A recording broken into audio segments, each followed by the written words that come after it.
Mindfulness people today,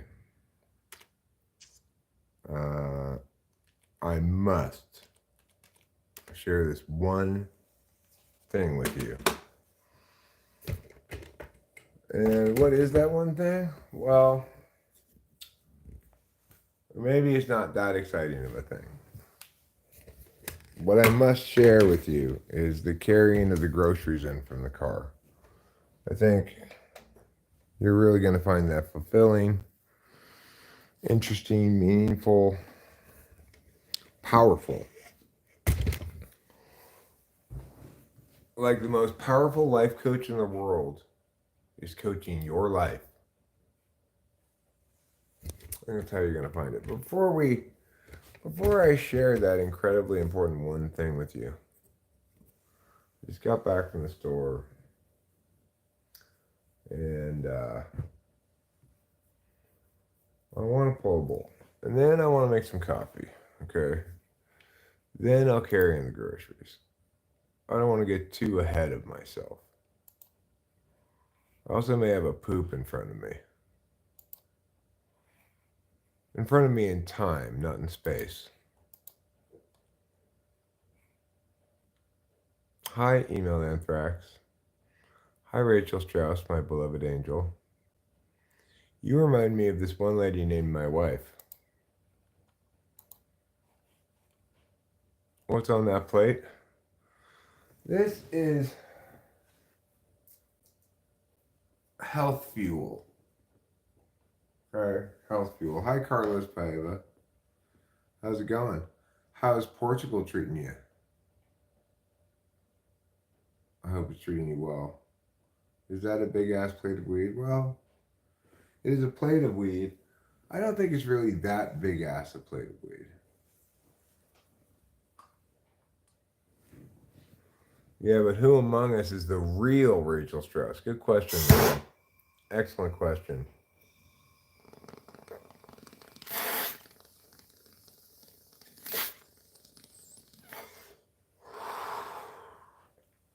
So I don't know if you heard the good news, Ruben. But the house you'll be staying in is going to have running water and indoor plumbing. Portugal's getting different.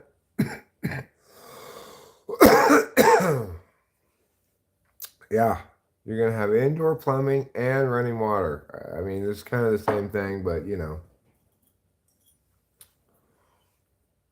That's the kind of futuristic place we run around here.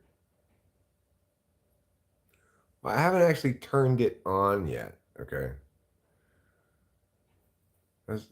Let's not misunderstand what I'm saying. What I'm saying is I talked to the septic tank people, and there's no reason for me not to turn the water on. I still have to find where it is that you turn the water on. That's something that has to be discovered. We may need to engage in a project of discovery, but I am confident that I will be able to find where it is you turn the water on. The septic tank guy's name is Septimus Tank. Correct.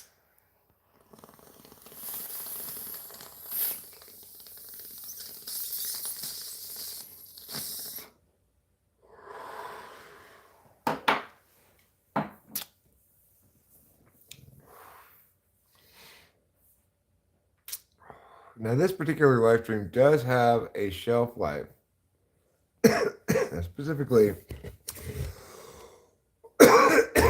I'm supposed to chat with Jeffrey at 7 o'clock regarding this book here, Mrs. Dalloway by Virginia Woolf. A book I was assigned in high school, but did not actually read. Not very much of it anyway. So, I read some of the books I was assigned. It really depended on whether I liked it or not. If I thought it was good right out the gate, like, oh, this is a good book, then I'd read it. But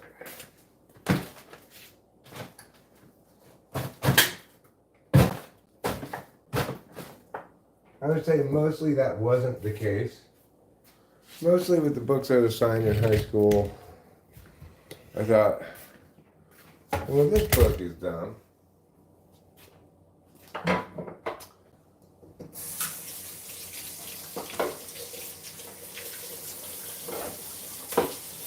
Was I right? Was I wrong? It's hard to say.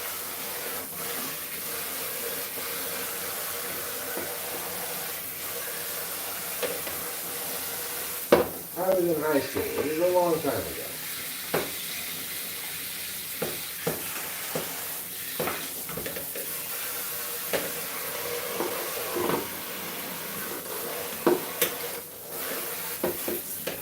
All right. So now I have cleaned off this part, which is one important step in the making of the coffee. Now the next important step in the making of the coffee, and as usual, I'm teaching you things. I'm teaching you important things like how to make coffee. We're going to take this whole thing with us, and we're going to mosey /or meander into the laundry room. My poor beautiful wife hurt her back. I see her walking around like an old lady.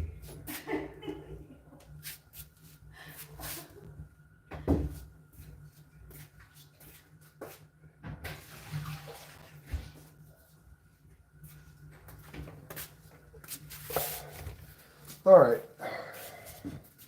So, next step in the making of the coffee, for those of you who don't know, I poured out the old coffee into here, but that doesn't mean I'm done. No, not even close. The next step, I'm going to put this pot in here, put just a little bit of water, swoosh it around, and pour it out. Because this does get coffee grounds at the bottom of it. And obviously, ideally,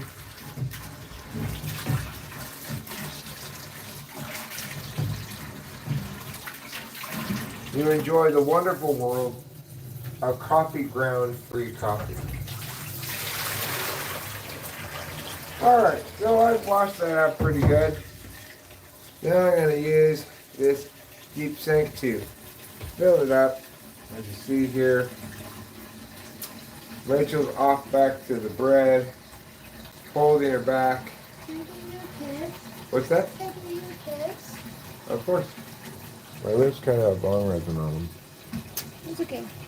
And then after we start making this coffee, what I'm going to do is bring the groceries in, put the groceries away. And that'll be an exciting adventure for you as well. I'm going to teach you how to put groceries away. After that, I may teach you how to wash a pot. I have a pot in the sink that needs to wash. And then I might even conceivably teach you how to make pot roast in the crock pot, because I did get the ingredients for a pot roast.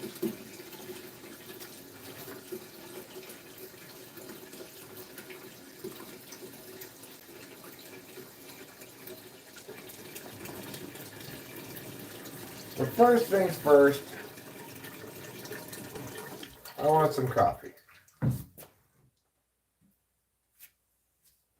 This is gonna, obviously, a lot of water in here.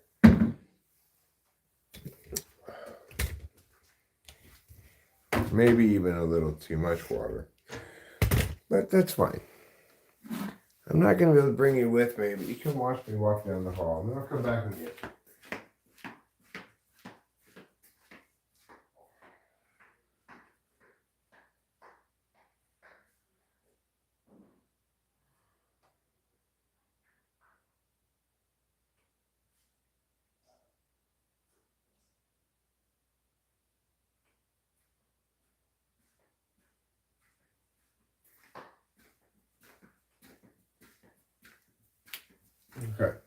Were you scared? Were you worried I wasn't going to come back? I wasn't going to leave you alone over here. I know that laundry rooms are notoriously ghost-heavy places. So, I wouldn't want to expose you to that kind of ongoing terror. All right, now we're going to take this part here. And this will show you. It goes right in here. As per. Yeah. Okay. Next step, we are going to get some coffee. I'm going to do a mix of 2 different kinds of coffee today. I'm going to put some of this Cafe Verano in.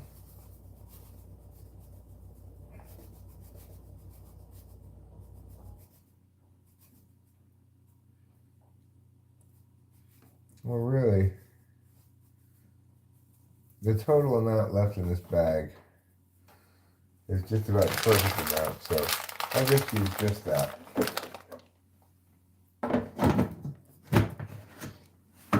All right, I've turned the lid on. Now I'm going to push this button down here, and that coffee will slowly but surely begin brewing. The other thing I'm going to do right now before we go any further in the day's activities, and sure, we've got a lot of activities planned. We're busy people. We do lots of things.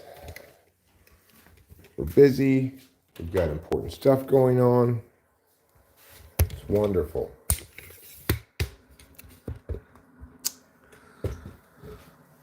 So, I'm going to get a paper towel here. I'm going to bring the old rubbing alcohol with me. And I'm also going to get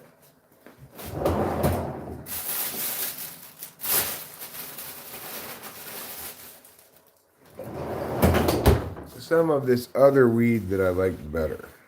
I'm going to bring that over here. And while the coffee begins to brew, what we're going to do is prepare ourselves for some more satisfying bong rips, And that means a couple of things. It doesn't just mean get the weed you like better. Hi, Kiara. Hello, how are you? Hi, Lou. Do you have any Flexeril?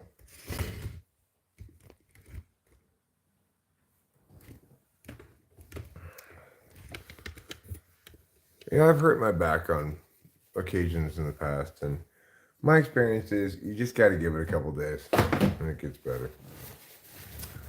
So, part of the issue here is I'm once again getting bong resin on my lips, and that's not good. Bobby Mac, hello.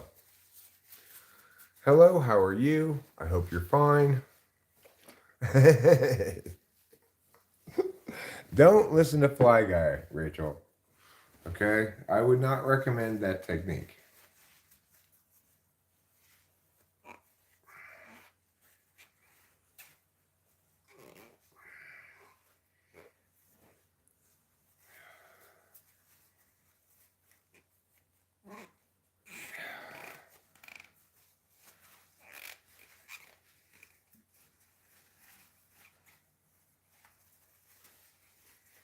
Okay. Now this should be less resiny on my lips, and that's going to be wonderful. But that's not all we need to do to prepare for these bong rips properly. Let's be honest. This water's a little bit old. Now I don't want to do a full blast cleanity beanity weenity schmeenity anymore. I want to just change the water real quick, and that's it. I'm just going to pour this right down there, and we'll just give it a little Yiggity yeah. And then we'll just pour out some of this so it's the right height. There we go. Not a big deal. We don't want a big cleaning going on here. However,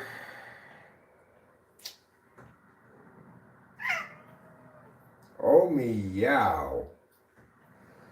Oh meow. Well, I'll be back to watch you eat in a second. Right now, I want to go pull these bowls, and I really don't feel like I pulled my bowls yet because came home, I pulled one bowl. I didn't like it because it got resin all over my lips, and it wasn't the kind of weed I like better.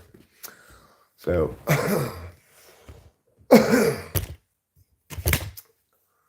G says, "Can I have your donations, please?" No. You can donate to me if you want.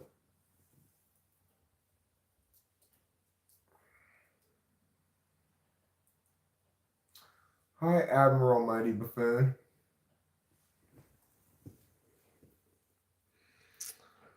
So, we're going to try this. We've got a couple more chores on tap for tonight before we can even conceivably really relax, you know. I definitely need to bring the groceries in from the car or else they're going to like melt and such. So, that's the next one on the list of things to do. But I did want to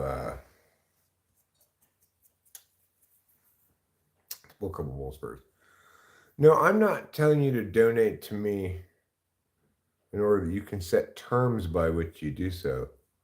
I'm saying if you wish to address the issue of donation at all, you're welcome to donate to me. I'm definitely not going to donate to you. Natalie, hello. However, barring somebody coming in and asking me for donations, as you just did, I also won't ask you for them. Why? Because I'm cool like that. That's why.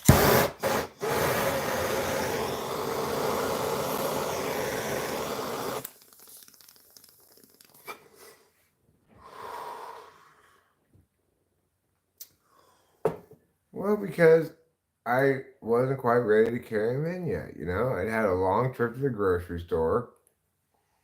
I mean, I just got home, right? I had a long trip to the grocery store. I came in. I wanted to pull a couple bowls before I carry the groceries in and get some coffee started. Coffee takes a while to go, so I I knew that was like the first thing I wanted to do because that way, by the time I'm done putting all the groceries away, maybe cleaning that pot, worst case scenario, starting the pot roast as well, then the coffee will be ready. Chris Chapman says, "Yo, Eric, no pressure, but can you ask me for a donation right now?" No, Chris Chapman, I'm sorry, I can't. I can't and I won't. I refuse to do that.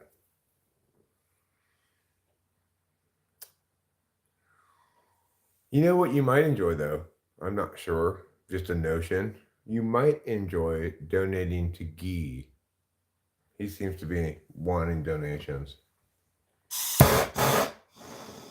Here comes Azura again. I appreciate your this art that you're doing here takes place across time. It's not just you don't come in one time to discuss BBC. It's like, you know, it's a real passion of yours.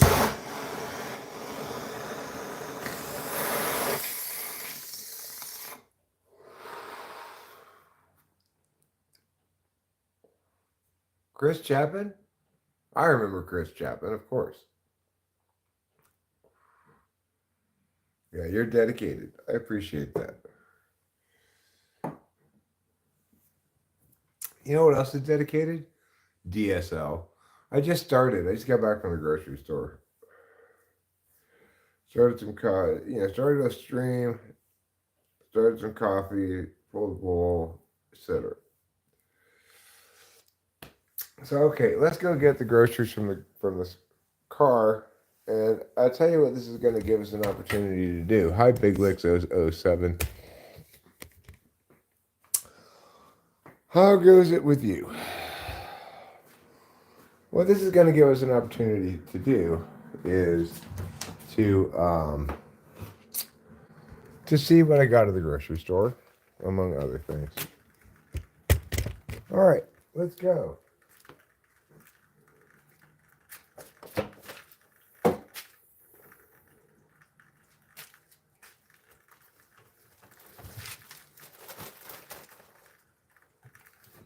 So, the first two things that I'd like to show you that I got at the grocery store are toilet paper and Coors Edge.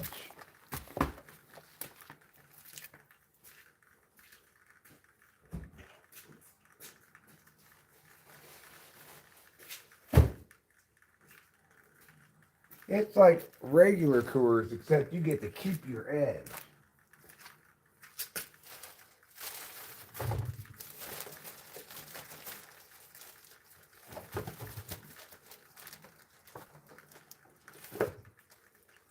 Because I know you. I know how you hate losing your edge.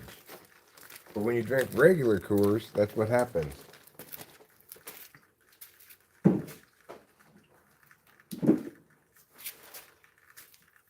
So once we carry all these things in, then as I unpack them, I can show you what all the things are.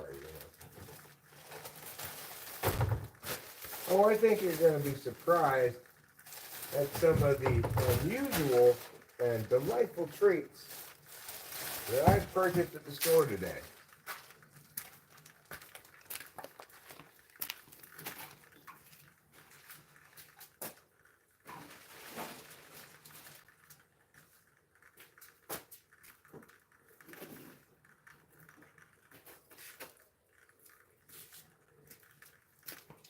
Okay.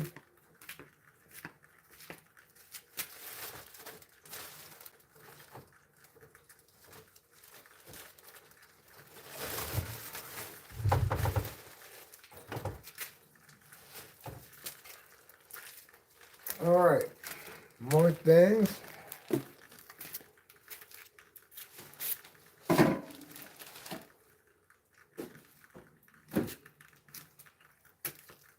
And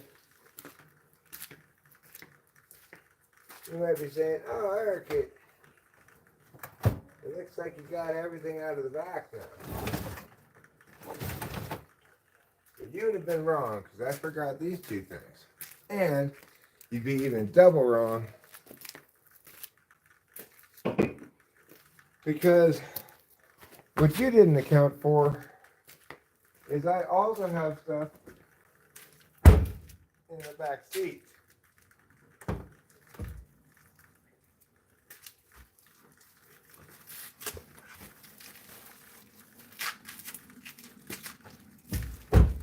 Namely, brisk iced teas and paper towels.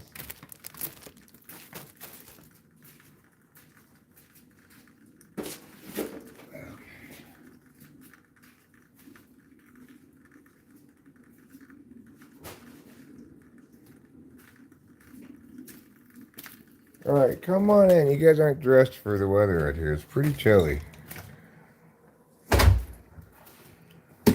You're gonna catch your death of pneumonia. Is that what you want? You want to catch your death of pneumonia? All right, so let's go over some of the things that we got at the grocery store, why they matter, and how they're important. One that we got at the grocery store was new things for paper towels. We're going to replace the old paper towels right now.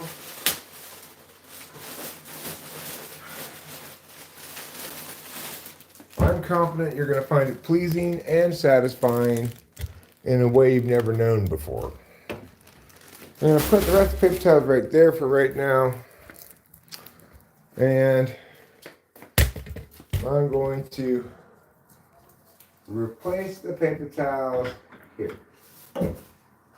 Pull the empty tube up. put the full tube down. Put this round thing on top. E voila. Alright. Now, let's discuss some of the things that we've gotten at the store today. I got a number of these Arizona light half and half Arnold Palmers. Rachel and I both enjoy these. They are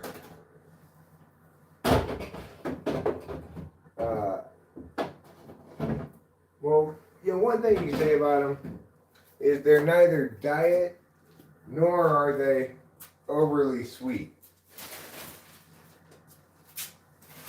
They're light. So they don't have bullshit fake sugar in them. You don't want that in a drink. But they're also not cloying with their millions of ounces of sugar. Alright. Let's take a gander at something else we got here and discuss it. I just got kitchen bags like last time I went to the store, but what had I done wrong? I thought I'd save money by getting the kind of kitchen trash bags that you just tie up. Well, just don't do that. Just get the regular trash bags that have the drawstring in them. They're much better. You won't regret it. Save your money elsewhere.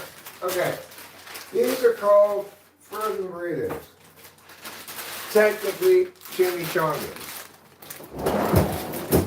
These chimichangas would go down here, of course, with 2 other bags of unfinished chimichangas. Because, unfortunately, this is the Eric way. You know, I see frozen burritos, and I say to myself, oh, I should get some frozen burritos. Those always come in handy. Well, guess what? That's why I have more frozen burritos. Now, heavy whipping cream. Actually, this is just heavy cream. Whipping cream is different. You might say, Eric, why do you need heavy cream? Well, it's for my coffee. I like to have both non-dairy creamer and heavy cream in my coffee. A properly creamed coffee has both. Alright, let's see what else we got in our wonderful bags of surprise. So these Athletics are delicious non-alcoholic beers, and Rachel likes them because they are low calorie.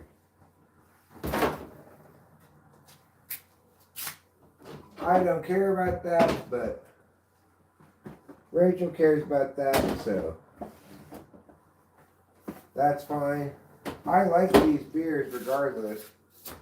I don't feel like I'm making any kind of sacrifice for the lack of calories. I'm gonna put the Chores Edge in as well. And as I may have mentioned, that's gonna allow both me and Rachel to keep our edge. Also, Coors Edge is also a low calorie beer. It's only 41 calories. Never really noticed that before. But where we lose calories in beer, I promise to make up for it in other areas. Alright, speaking of things that don't contribute a lot of calories, these 2 things are salads. They're in a bag. Open one, eat all that salad, then open the other one, and we'll go back. We're going to put this salad over here with this other salad, which still looks fine, Rachel. It doesn't look bad to me. It doesn't even look wilty. This 50-50 salad. So, you know, let's not be afraid to use that.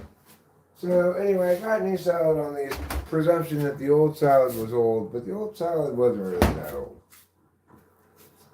Alright. I got another little thing of cheeses. These are convenient. One serving cheeses and another thing of cream cheese because yes, I did get another bag of bagels. So we're gonna put the old cream cheese on top of the new cream cheese. So we use the rest of the old cream cheese first. And I'm gonna put those cheese squares in there like that. Alright. These are 2 ingredients for the pot roast. We probably have potatoes, but one of those things that I'm never really sure if our potatoes are good or whatever, how many we have. So I'm just going to throw out the old potatoes and carrots. I'm not sure how old those are. And, alright, we're making our way to a new future. A future where everyone's happy all of the time.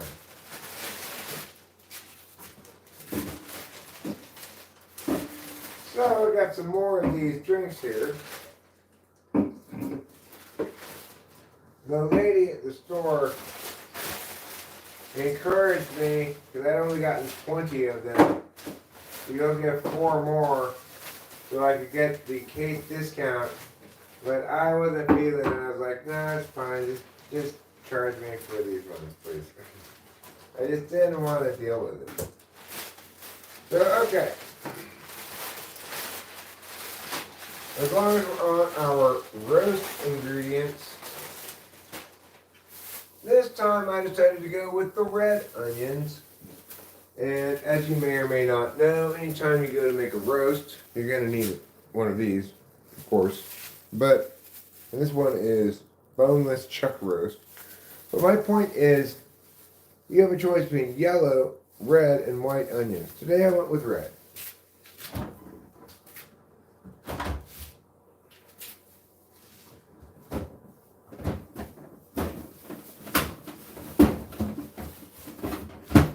Obviously, I'll probably only use one of those onions in the pot roast. But I brought a new ingredient to the party for the pot roast this time. A can of diced tomatoes. I probably already have that as well. Yes, I do. But the good news is, this time I didn't get more broth because I know for a fact we have broth. I always get more broth, and now we've got more broth than we know what to do. I'm going to try to put the rest of these Arnold Palmers away. I'm going to just slide them down here. We'll put all these Arnold Palmers up here on top with a nice good spot for them. And then we can line the rest of them up between the Chores edge and the Athletic here. Okay. 3 more drinks to go, and then I'll show you about the drink arrangement extravaganza that I've got going on in Honeytown. Honeytown, you are driving me crazy. I'm in love, but I'm lazy. So won't you please come home? Alright, I'm going to throw this old tomato paste away because it's gross now. And I'm going to show you now the exciting world of drink organization. We're people, we consume a lot of drinks because we're thirsty people. I've got 2 rows of Arnold Palmers there next to the olives. Got a third one right there. You know, a third Arnold Palmer, not a third row. I got this bad boy up there because, you know, it's the only place it goes. Now I've got another row of Arnold Palmers. I've got two cases or 6 packs of Athletic and a 12 pack of Chores Edge right there. So we're doing a pretty good job of organizing things. Rachel's going to be disappointed to learn they did not have any more of those olive things. They didn't have any of them today at the deli. So, Rachel really likes those. I like them too. She said, reminded me to get more of them. I tried to, but they did not have any. All right. So, what's next on our list of things? Bagels. These bagels will go over here. Now, it's true we have 2 bagels left.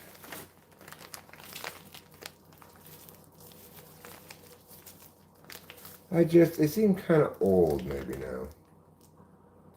I'm inclined to just toss them. And just go with the new bagels.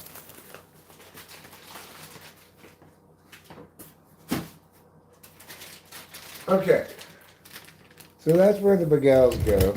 And this is what's called salami. More specifically, Italian dry salami.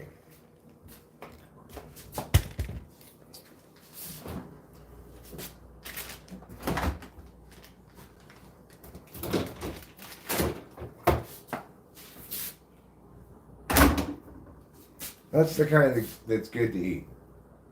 Now, an Italian's wet salami, you don't want to eat that, believe me. That's a different kind of thing entirely. Okay, we're going to put this Arnold Palmer right there. We're going to put this Arnold Palmer right there. You get an Arnold Palmer, and you get an Arnold Palmer, and you get an Arnold Palmer. But in order to hand out all these Arnold Palmers, I'm going to need to move this last Dos Equis, and I think this sugar as well. Alright, so now we can put these Arnold Palmers back here. Pow, pow, pow, pow. Bam. Perfect. Okay. What do we have here? Lasagnas. It's lasagna. That old Italian favorite. I think what I'll do here is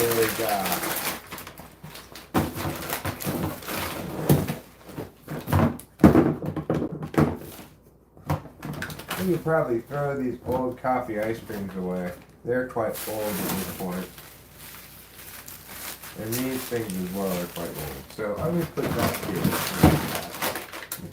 And I'm going to put these there. Okay. This stuff can go in the trash.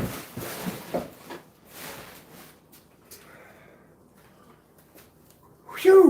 We are making some serious progress here, friends.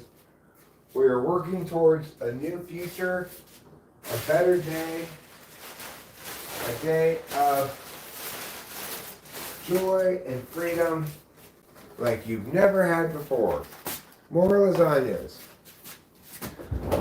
Now let's look at the freezer arrangement and see what we're going to do to arrange the freezer.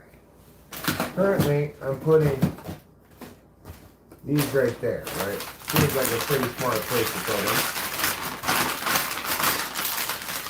I'm not going to refute your observation there, obviously. It's too accurate. I'm going to move these over there.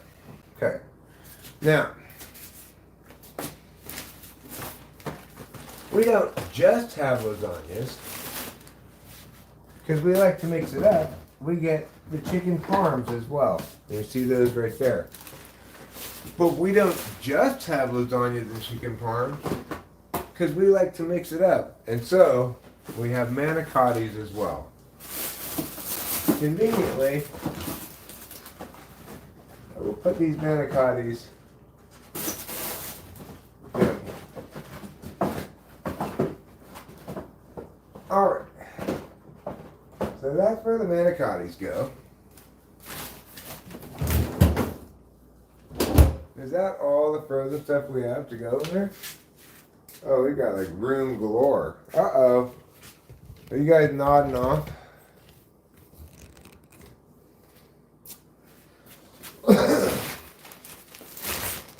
What is this? Well, let's take a gander with our gandering lookers.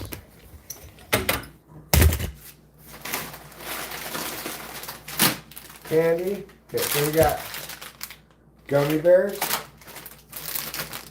peach rings, strawberry puffs. If you've never had these, they're fantastic. Strawberry puffs, peach rings, star mix, gummy star mix.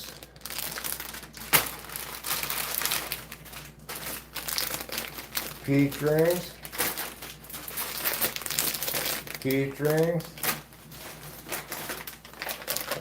Hershey's Kisses,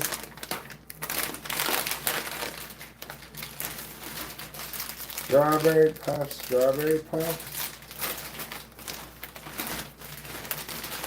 peach rings,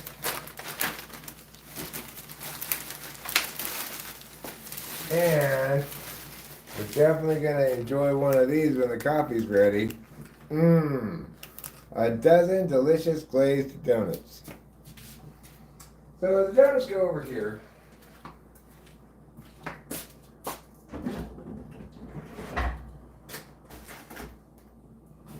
And that's where I will put them.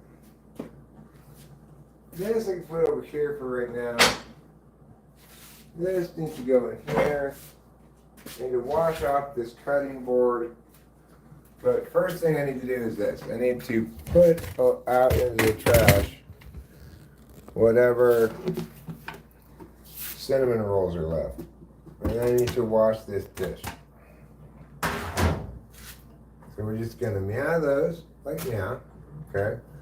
We're going to meow this stuff like meow. Put that in there too. And we're going to meow the rest of it like meow and put that in there. Okay. So now we're going to put this in the sink for the moment.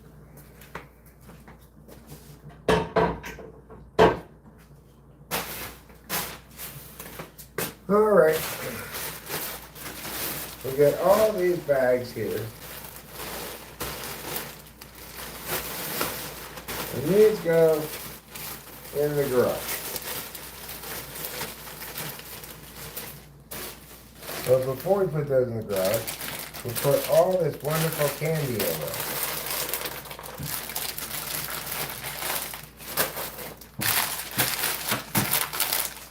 And we will note that hopefully this will last a while.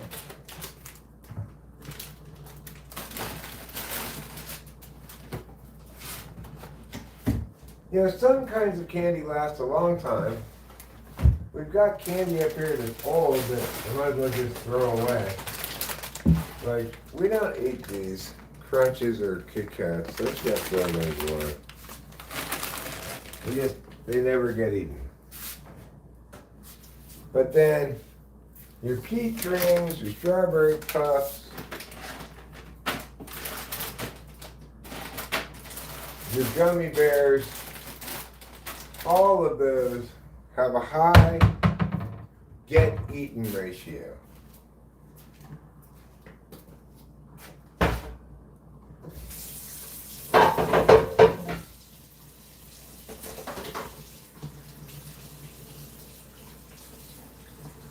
Oh, sure, I know what you're saying. Eric, get eaten is not a ratio. What are you, some kind of math Nazi? It's a ratio metaphorically. You're just going to have to get used to that. Alright, so we're not washing this right now. But we will wash it soonish-ness. You know, soonish-ish. I'm not saying exactly when. I'm certainly not saying why. But we will wash it at some point. This, meanwhile, is still on the brewing cycle. So it's not ready to drink yet. I'm going to throw this receipt away in the trash. I'm going to take these bags to the garage, and then I'm going to take this kitchen trash out to the trash bin. So,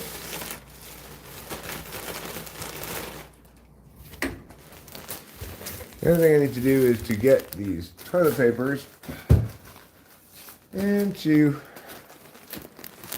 put them in the garage. Because while I live in America, I am American. I actually have a British garage. So it gets kind of offended if I don't call it a garage.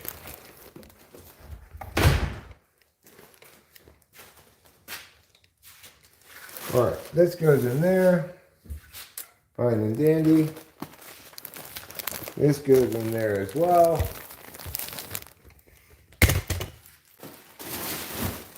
Fine and dandy. Oh, good golly, Miss Molly. I've got another task to do while we're here. It's not my favorite task in the world.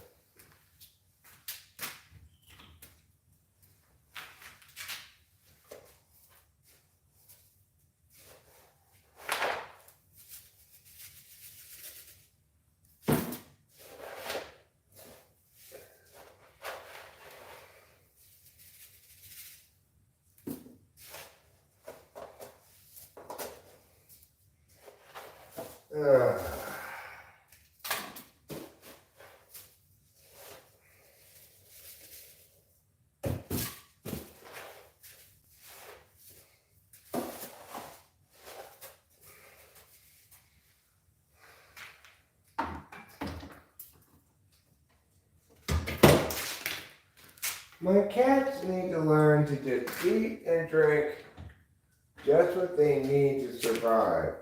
That way they wouldn't pee and poo so much. I'd really appreciate it if they'd do that. I see I left this beer out here earlier. I might as well drink it.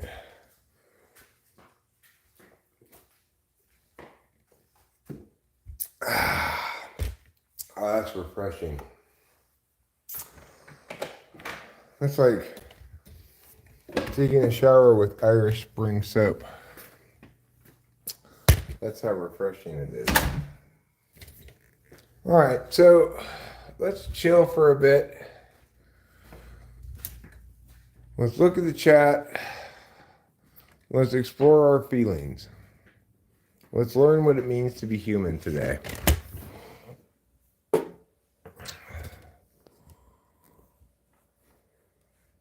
All right, let's see what's going on. I'm going to scroll up to where I left off. Eric's kitchening is kind of upsetting. How could it be upsetting? It's wonderful kitchening.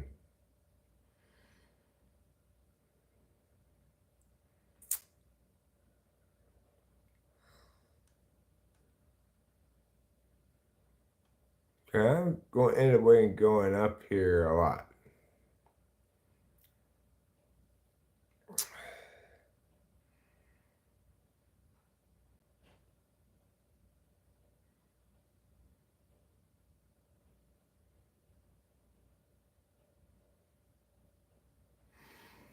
I tracked down your license plate, so I'll see you in Ohio. Except I don't live in Ohio. That's not an Ohio license plate.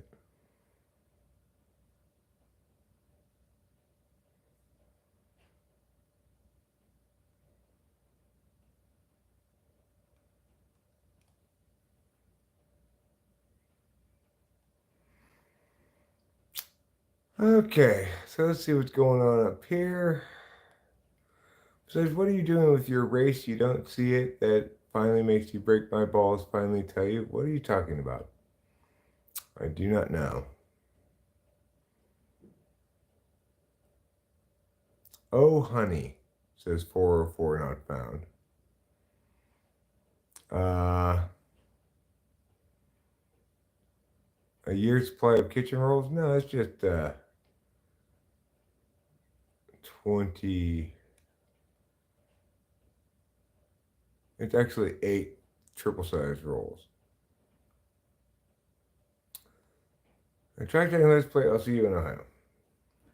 If, in fact, Big Licks is threatening me, then he needs to at least get the state right. I'll once again say that you look, brother, not a day over 35. I don't agree with you. Don't really care, but thank you, I guess. Uh, hello. No. Already notified police. Great. Um, those are great. W Press. Billy Bob Thornton.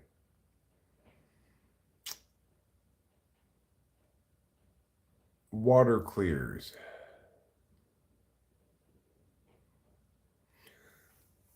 All of these people with their equivalent to world mic power, and what do they say? Nothing of substance and nothing clever.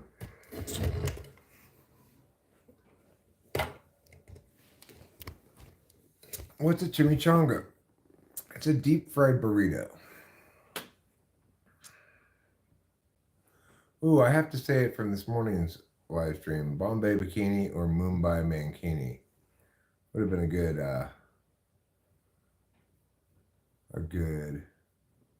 title.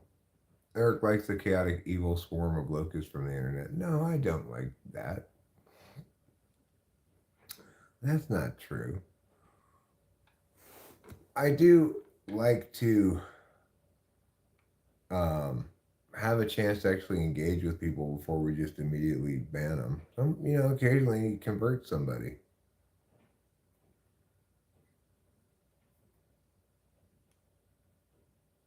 You feel naked without your bikini, Chris Chapin? Me too. That's because without my bikini, I am naked. Uh, let's see here. If someone called me lovely, I don't know if I'd take that as a compliment. Well, why? Did someone call me lovely? I am lovely. And my loveliness is only skin deep. That's fine. Beneath the skin, it's just gross, it's like bloody and full of veins and stuff.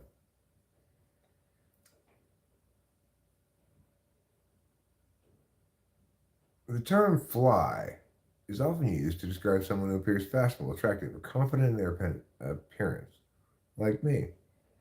Lou's got a nap. I don't think Elaine is an INTP either.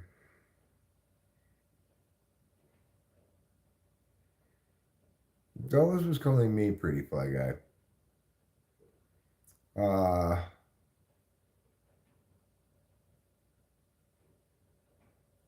The camera does odd things to people. Sometimes I see someone on camera appear one way, and then on another video, they appear almost as a different person.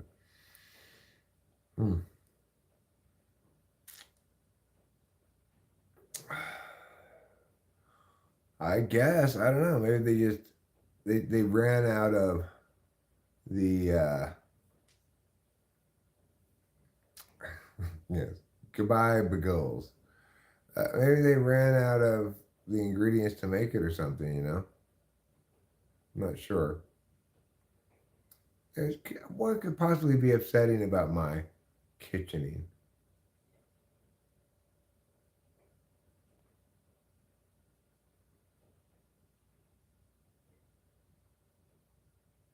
Eric's stats. I wonder what my stats are.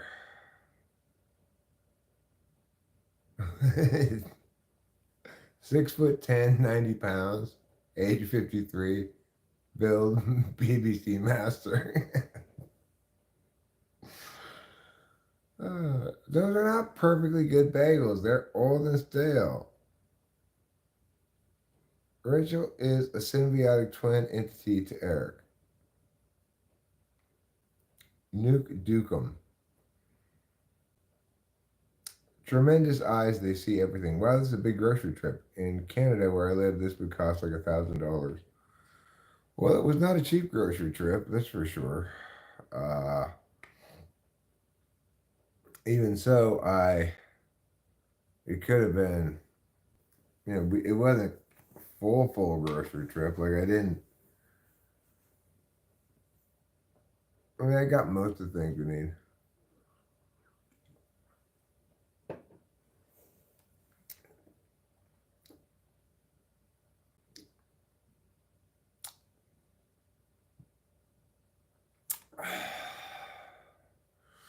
We've yet to have the measuring adult and the measuring audit and the attack dogs. I prayed for a soulmate before meeting Eric. So, she was really disappointed when she had to settle for me.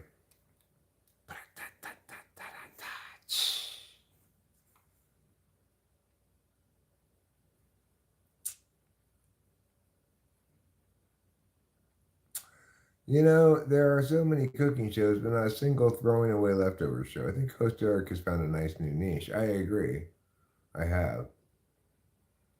And in a little while,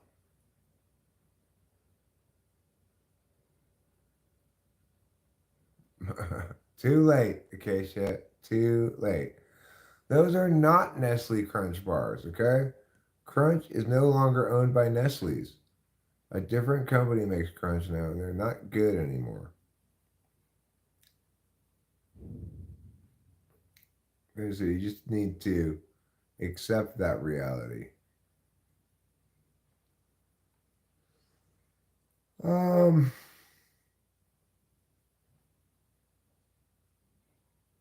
Dessert is never wrong. It's a pretty okay name for something, I suppose. Not sure band per se.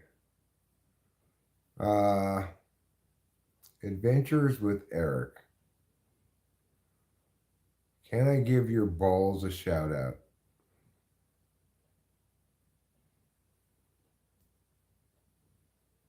I'm not sure it's going to do any good.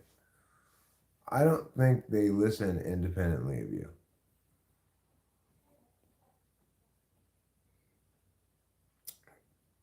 I tell you what I will do though. I will step outside for a health tube, and then after that, I'm gonna come inside. I'm gonna get the kitchen trash can, the kitchen trash. I'm gonna take it outside, put it in the outside trash. Then I'm gonna replace that bag with a drawstring trash bag. I regret trying to get the other kind. How foolish of me.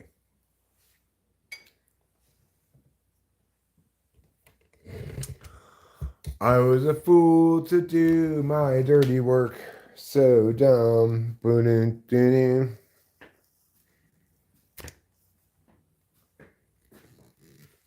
Don't, like save your money someplace else. Get the drawstring trash bags. Don't get the kind with flaps that you have to tie together like I did last time. Yes, they're cheaper. No, it's not worth it. Okay? There are plenty of other areas of the supermarket where you can save money. That one is not worth it.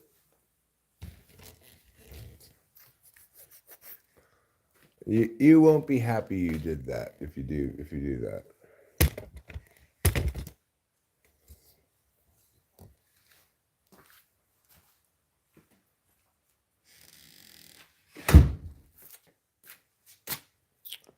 All right. So you guys look at the driveway. Well, I have a health tube so that YouTube doesn't say, "You're a bad influence, Eric."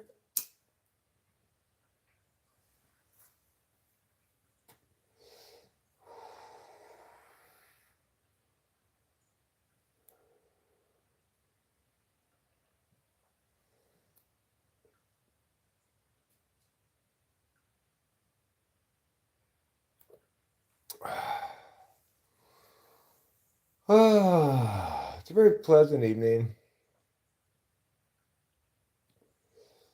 It's warm like early spring, and there's also snow still on the ground. Little bits here and there, like there, over there. You see a little bit of snow. It's a beautiful afternoon. The part of the hill up there that's got sun on it, it didn't have any more snow on it because the sun's been melting it.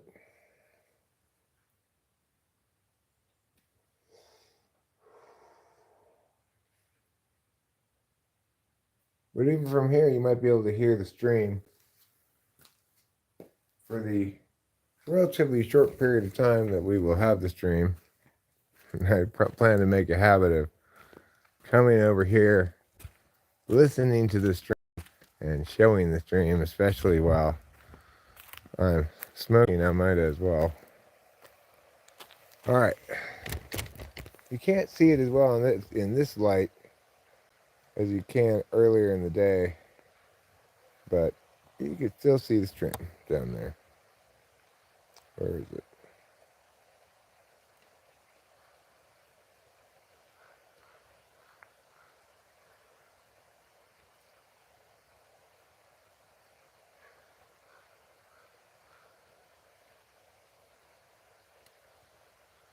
There.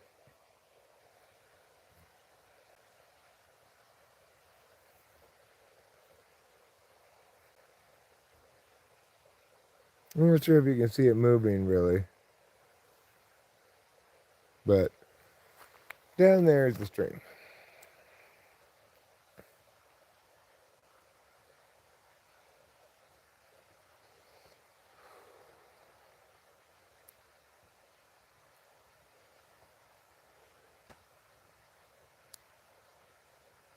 And this is some pleasant, soothing forest sounds for you to enjoy while I smoke a cigarette.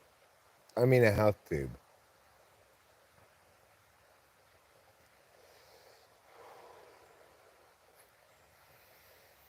And the air smells so mountain fresh, it's wonderful.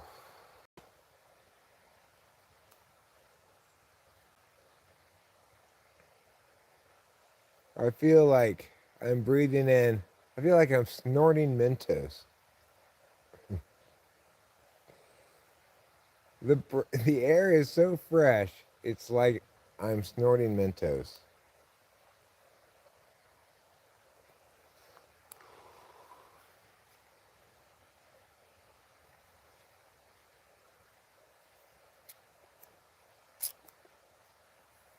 Mentos fresh and full of life. The Fresh Maker.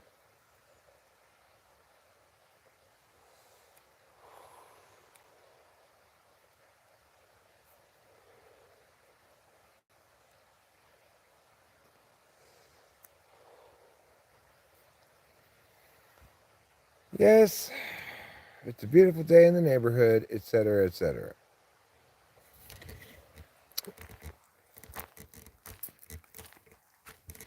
I'm done garnering health benefits. I'm ready to go back inside and tackle the next of our several remaining tasks that ideally would be completed. I saw a flock of turkeys earlier today out in front, and one of them left me this feather. Isn't that nice? It's got cool color changing meow on it.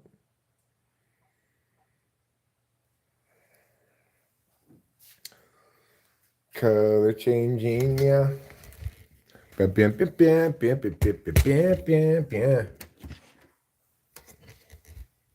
All right. Well,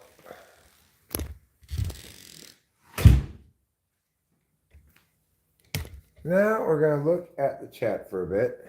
Maybe pull a bowl. Then we'll deal with the trash.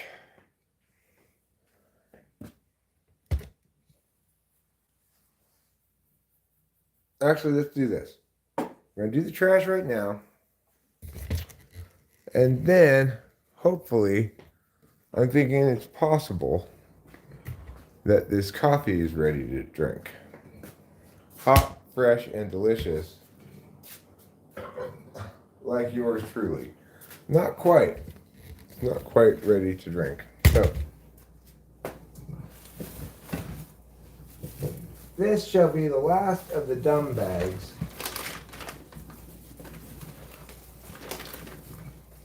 But I will tie these dumbass flaps on this bag. I'll show you what I'm doing. It's a horrible kind of bag to get. Don't do this, Eric. Don't do as dumb Eric did, okay? Just splurge on the drawstring bags. They aren't that much more expensive. All right.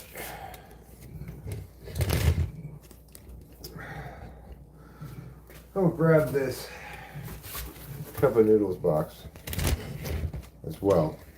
And what we're going to do now is we're going to make our way all the way to the trash can outside, where we're going to place this bag full of kitchen trash plus this cup of noodles box. For those of you who weren't here the other day, maybe it was yesterday, a cup of noodles has for quite some time actually been cup noodles. No cup O noodles. Cup noodles. I thought that's odd, but apparently they're going to change it back. To the relief of us all, we will once again have cup O noodles. If you have a wife, she is blessed for taking out the trash. Well, thanks. Yeah, I do occasionally take out the trash. At the moment, my poor wife's back is hurt. So, I'm undertaking even to do jobs that she normally does, like I think she heard it yesterday. She heard it like yesterday or this morning or something. She thinks she might have heard it getting the laundry out.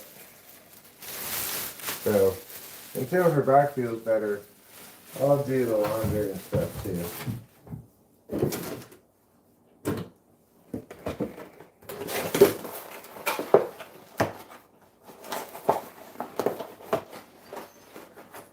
But I know how that goes with the back thing.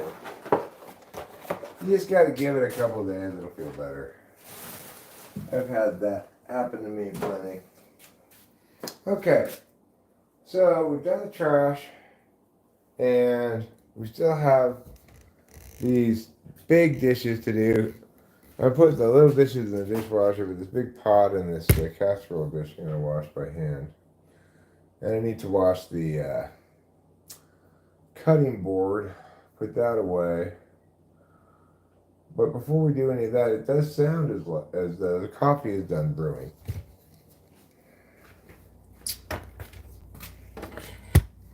Yep, it is. It's done brewing. So let's help ourselves to a hearty, delicious, hot and fresh cup of coffee. I'm going to wash my hands because I'm also going to get myself a donut to eat with this coffee, which I think is just going to make the whole thing into double the flavor, double the fun, double the adventure for everyone.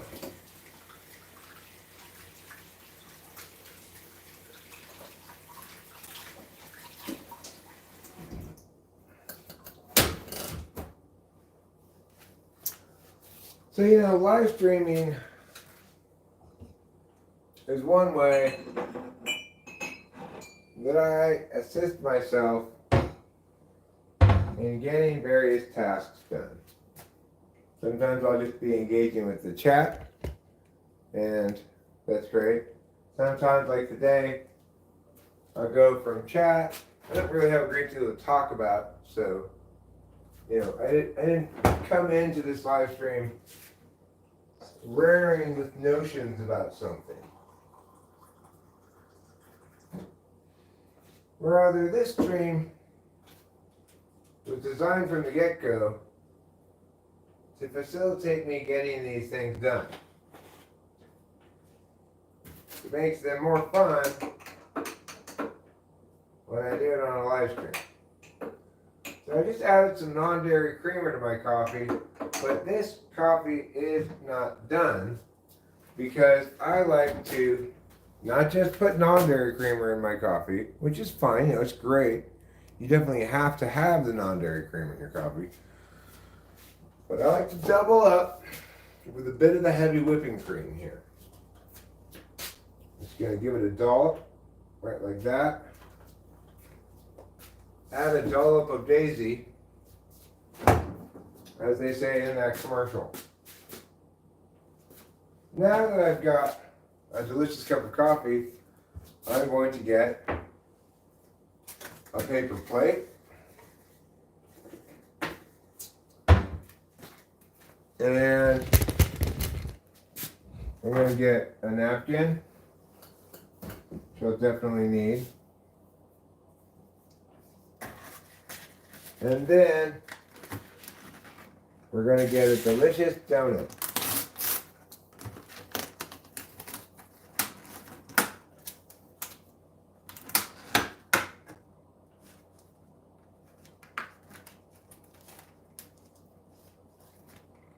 A delicious, refreshing donut. All right. Put that back. Grab this donut. Grab this tripod.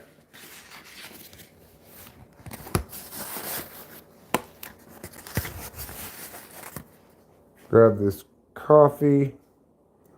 Then we're going to return to view some of the chats and engage with some of your significant wisdoms that you've shared.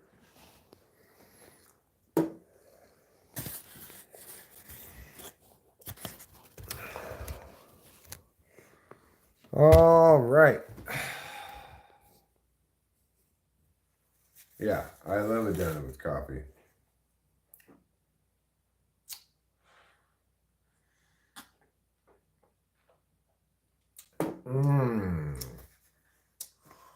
Oh my God, that coffee's good.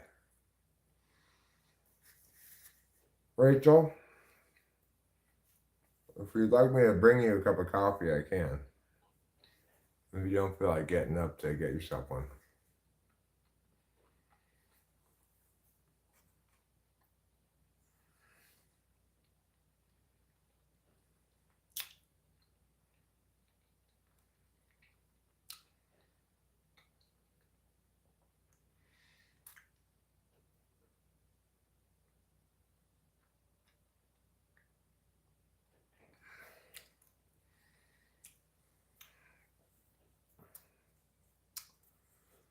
Okay.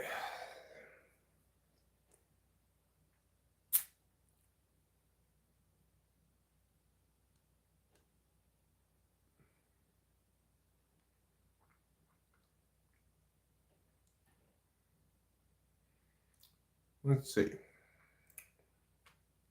Do you use pork eggplant pizza? No.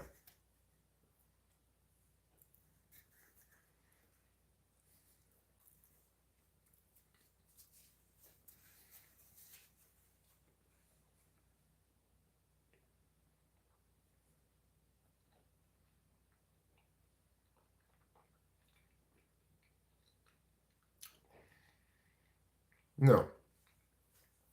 I'm not going to plant grass there because I don't want a lawn. That's just gravel there.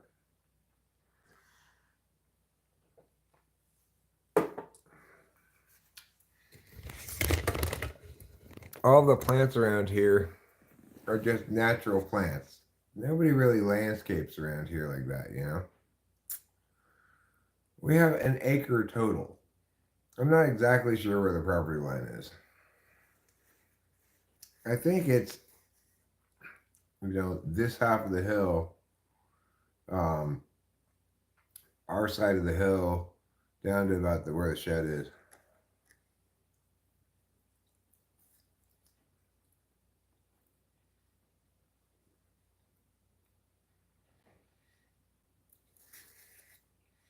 I don't want to have it fenced, Boba Fett.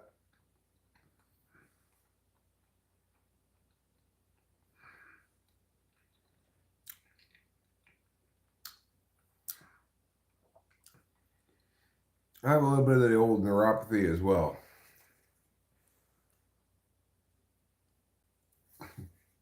Fly guy. I wouldn't touch those diseased feathers. Thanks, Fly Guy. You're a real buzzkill.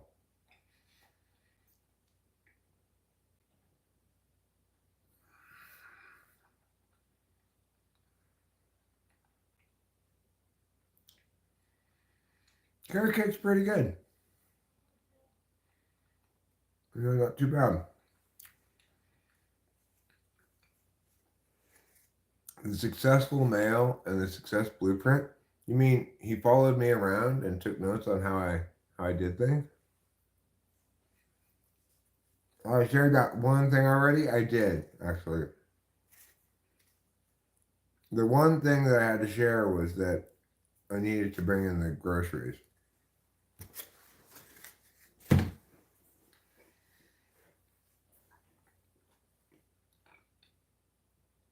It wasn't. No, that was a different title, Fly Guy. This one is different. Hi, Octavia Silva. That is your toothbrush. Yeah, yeah, yeah.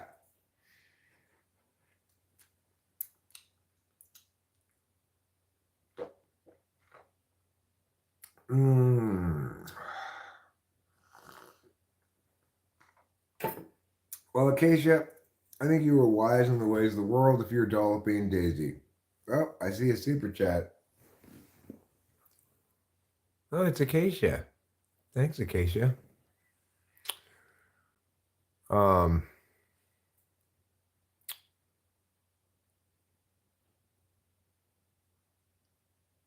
Hello, Lady in Red. Karoma, hello for the 5th time. Is this your 5th time here or the 5th time you said hello to me without me responding? I'm guessing it's the 5th time here. Big bolt cutters. I do have big bolt cutters in my garage. That's true. I see. I see, Karoma. You're not irrelevant. You're not forgotten. You're important and you matter. And I want you to know that, okay? You matter as much as 1,000 things that matter. Or your 5th time you're here. Well, that's why I remember you so well, obviously.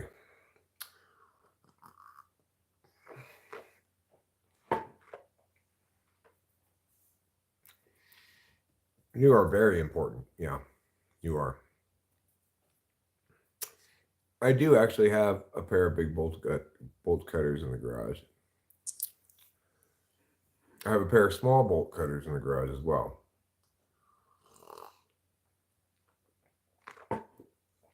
I wonder how many times I've been here. I might have been here more times than anybody. All right, I can go in the garage and show you my big bolt cutter. If you want to see it, that's fine. First, I'm going to pull a bowl here. Yes, Azura obviously is enamored with their line of discourse. Others maybe less so. Shh, don't tell anybody what I'm doing.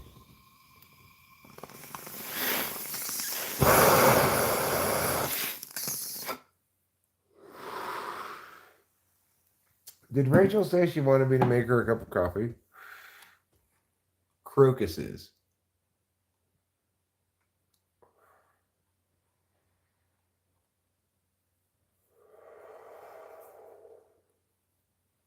I am a man of the people. All right, let's go show you my big bolt cutters. We'll go out there. We'll have a health tube in the garage. I'll show you my big bolt cutters.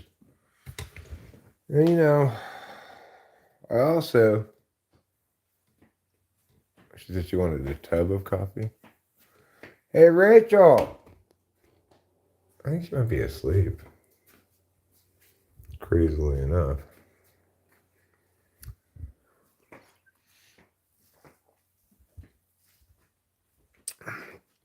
Yeah, let's have a garage party.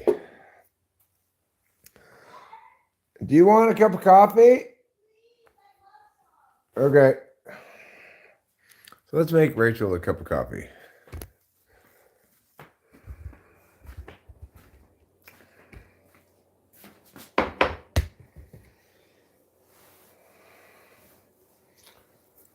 Okay. If you have a happy wife, clap your hands. Make her a cup of coffee, clap your hands. I like to have a happy wife. Not because of that whole happy wife, happy life thing, but it makes me happy when Rachel's happy.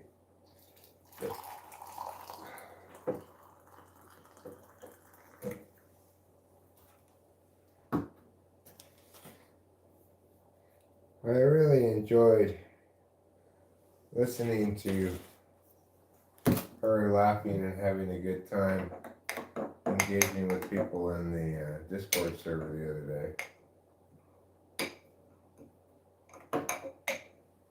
day. I love the sound of Rachel's laughter.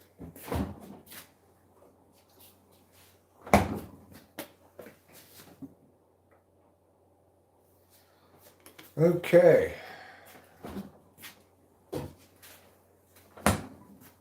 Let's go give Rachel her coffee.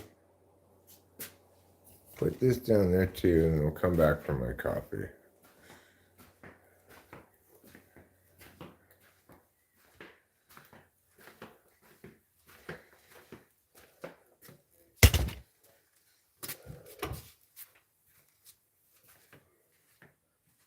Thank you so much. You're welcome.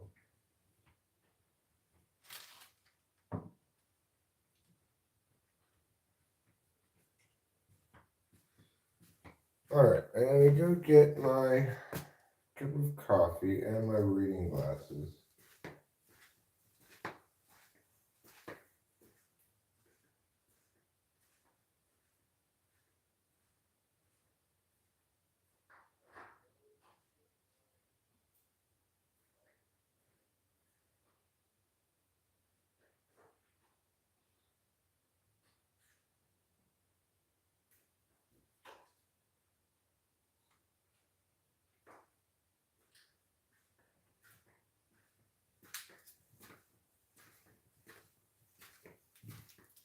Okay. Let's go show everybody my big bolt cutters and also my little bolt cutters.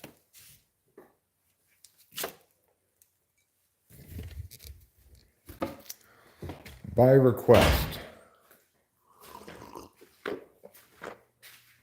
Man, oh man, that's some good coffee.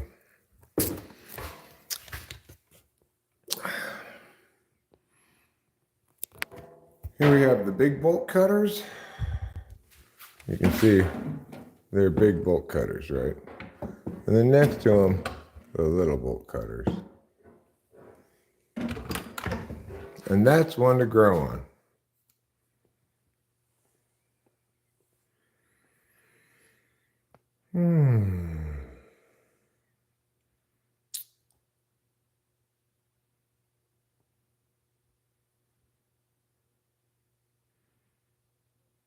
I don't like Elton John much myself, but I'm not familiar with an Elton John song called Lady in Red. Eric, what's my stance on homelessness? It's bad. Less homelessness is better than more.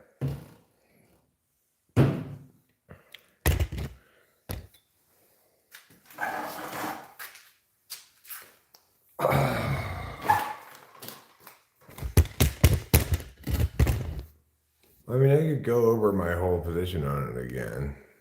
I've discussed it a lot of times, but what if a ghost pops up? Well, I'll try to catch it on camera, as best as I can. Ruben's got a good point here. About what? It's a BB Coultercast.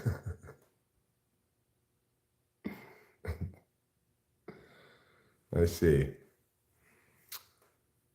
Hello, hello says, hey, Breaking Bad. I'm actually breaking good. Okay. So, thank you, Octavio Silva. I got them at the supermarket.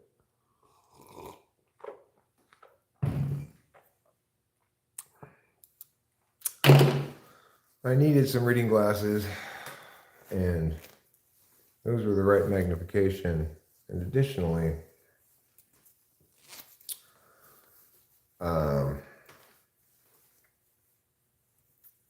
that orange color made it such that they weren't going to blend in so much with the furniture as my old glasses did, Regarding happy wife, happy life, I'm not sure what point you made, Ruben. I'll have to go back up and look and see if I can find it.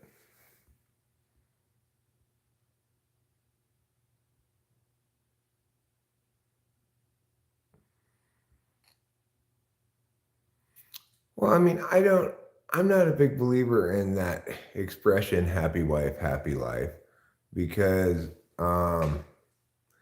it's the sort of thing that my ex-wife was into, right? It's this. I'm quite confident I heard Candace say that plenty of times. When you hear your wife say it instead of you, then she's just being like spoiled, I don't mind saying it because, I mean, even then, it's not true for me. It's like I want Rachel to be happy. Her being happy makes me happy. But the idea that she's got to be happy.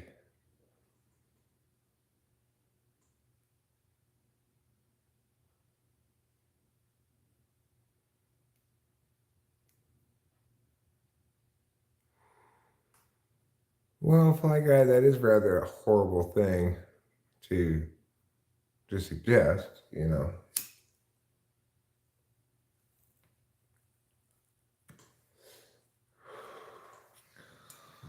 My position on it is because the Supreme Court ruled the way they did, it needs to be federalized. That as long as you have this unfunded mandate to municipalities to provide a place for people to go before you can free up the public space, then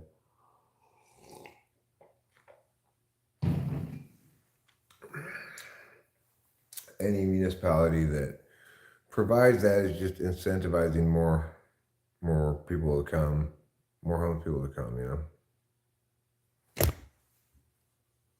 I just saw what you said there. I don't know. I assumed you were just saying it again. Yeah. I don't know why you were saying it.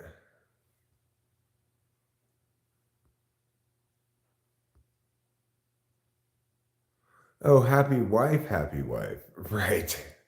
Okay, I misread it. Yes, that's the thing about happy wife, right?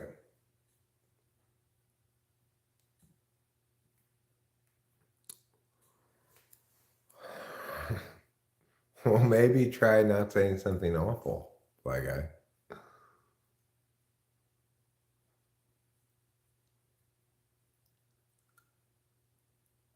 I mean,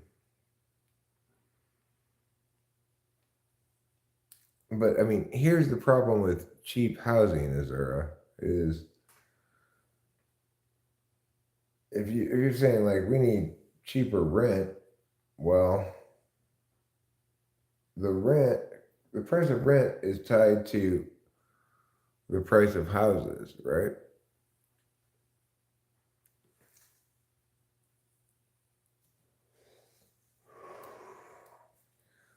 You might say we need a boom of housing construction. It would drive down the price of housing.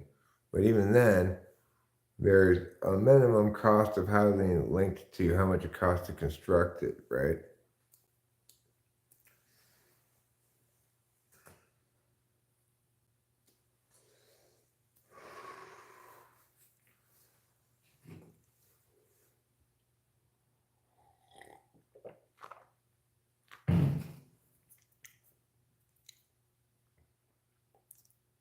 Let's make houses out of twigs and clay.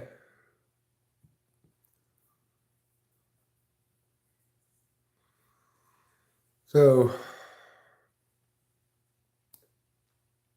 I think, of course, also that the question of how to prevent homelessness long term is different than the question of how to deal with it in the status quo.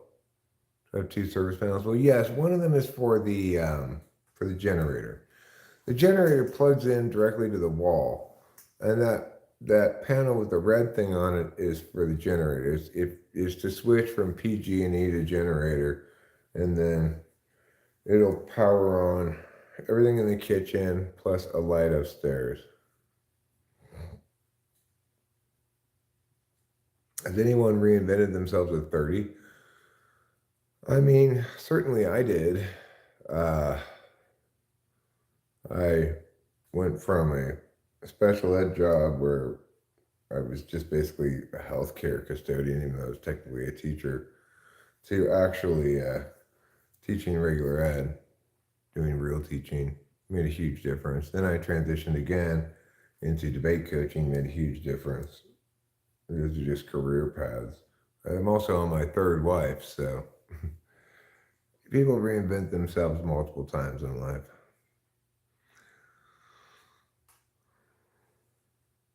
I think if the straw pig and twig pig only learn to freeload off the brick pig, it undermines the message of the story.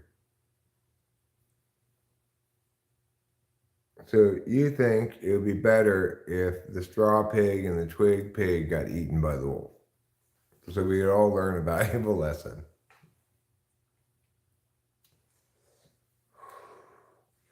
About what happens when you use substandard building materials. Well, Fly Guy, I like your tough love approach to the world.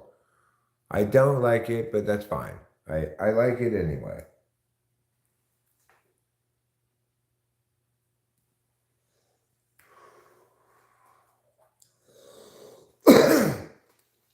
You know what's a genre of they got fired for THC of some sort? That's ridiculous. Was she getting drug tested? I mean, pardon me, I roll. Yes, Chain Matej, I still remember you. I'm not going to forget you that fast, okay? Every time you come, you say, remember me.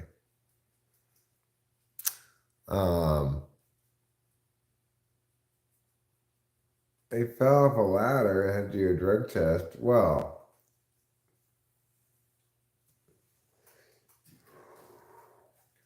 I can tell you what that's all about. That's so they don't have to pay any workers' comp. I've literally been slowly disintegrating because I haven't seen you do the thug shake. I mean, I do it so often. Yeah, Bob UFO is right on the money there. That is not really about marijuana at all. It's about avoiding having to pay any workers' comp.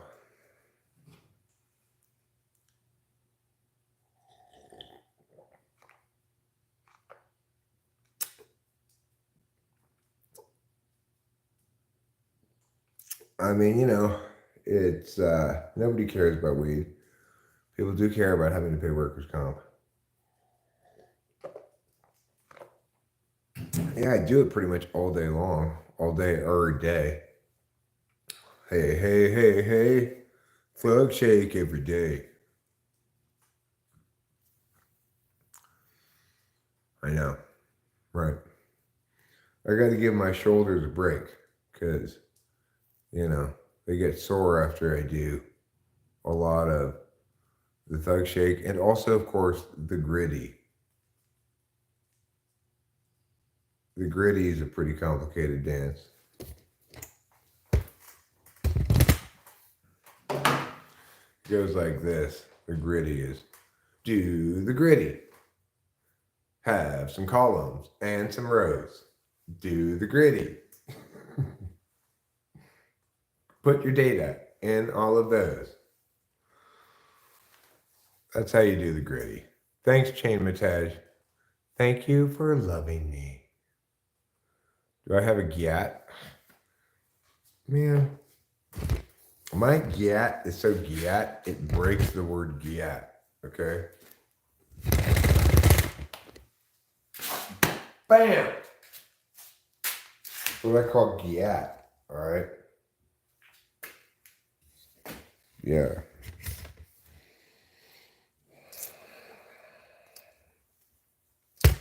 I ooze Riz like a slug oozes sticky goo.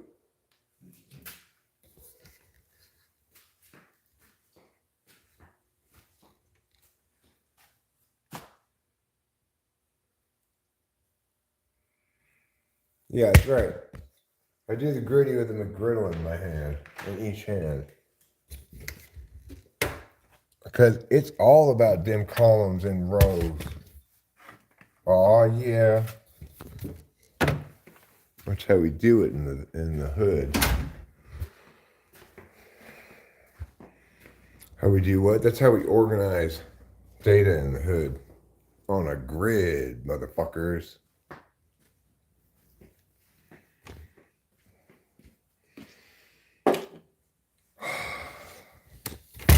I'm sitting back down. I'm checking it twice. I'm gonna pull bowls because I'm naughty or nice. Yeah. I'm so based that Lil B can have none of my bitches, and he's lucky that I don't take all of his. Hi, James Day.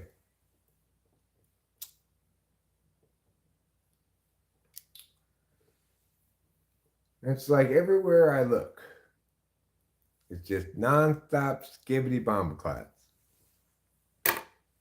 And I say, get out of here, you skibbity bombaclats. You got out of here, yo. Sticking out your gat for the Rizzler, you're so skibbity. Is that a real song? That's funny.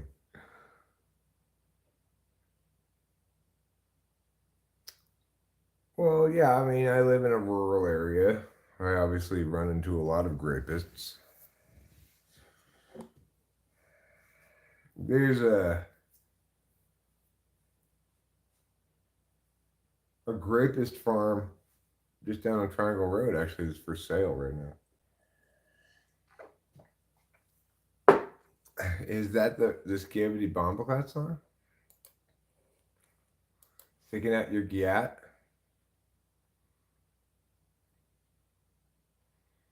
Sticking out your gyat for the Rizzler? Hilarious. Oh, youth culture people. You're so silly.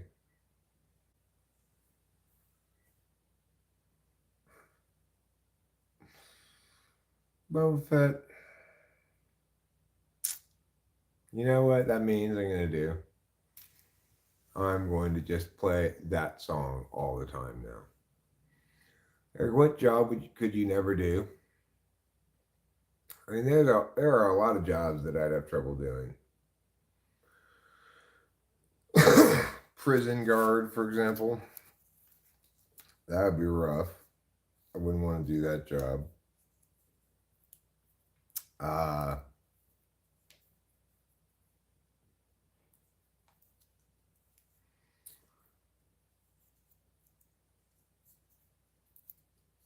Yeah, I will.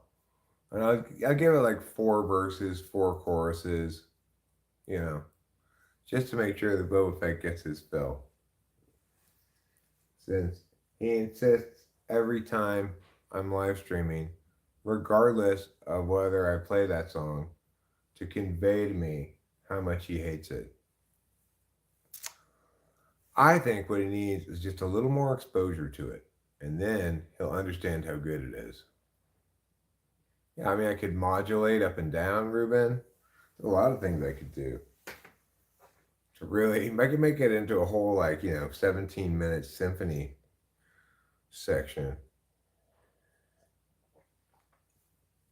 There's a job I could never do is be a therapist. I can't listen to other people's stories of being abused. No, it hurts me too much. I can't listen to that stuff. I don't have a good, I'm not good at processing, stuff that makes me feel stuff a lot. Oh, yeah, cool. I'm glad, Ruben. It'll be called Pucker Tart Lemon Squeeze, the Boba Fett remix. Everyone actively hates it. Well, thanks, Boba Fett. And it makes people unsubscribe. All right. Well, thanks, Boba Fett, for your opinion. You have definitely made it clear that you do not like that song.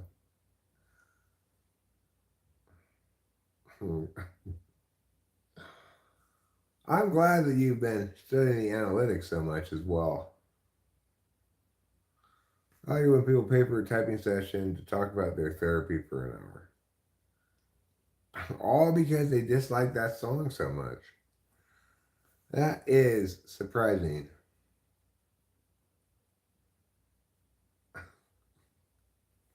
I mean, there's definitely one thing that I'm going to have to do today before we end this stream. I'm going to have to play Parker Guitar Lemon Squeeze, obviously. I think that's really what Boba Fett's trying to do here. Is he's trying to trying to push me towards playing that song more often with some reverse psychology.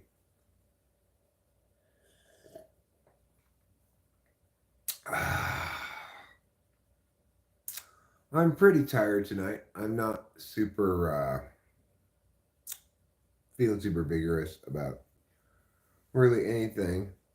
I do have an unpleasant task at 7. Not that unpleasant. I got to chat with Jeffrey. Yeah, Boba Fett social engineering the EHP with reverse psychology. Exactly. Which would work and does work in theory. It's just I'm probably too lazy to follow through on my thread.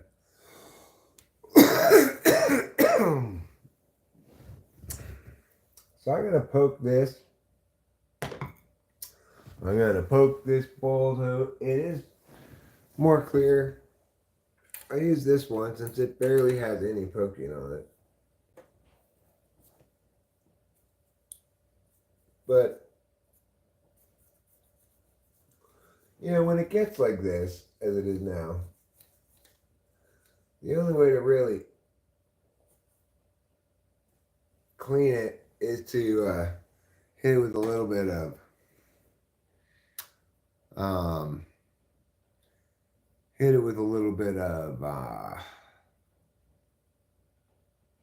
rubbing alcohol. So I think, you can get it like this if you're diligent enough about it. You gotta kind of really, yeah, yeah, a lot.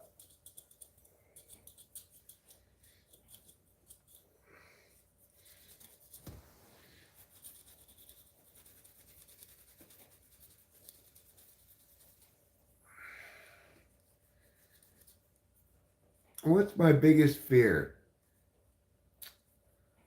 Uh, yeah, well, I guess it would be dementia, I don't want to get dementia,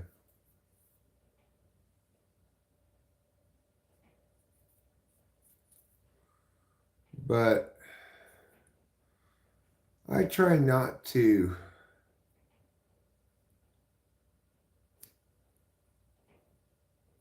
I mean, my fears aren't something I actively think about a lot. It's something I try to avoid thinking about, probably.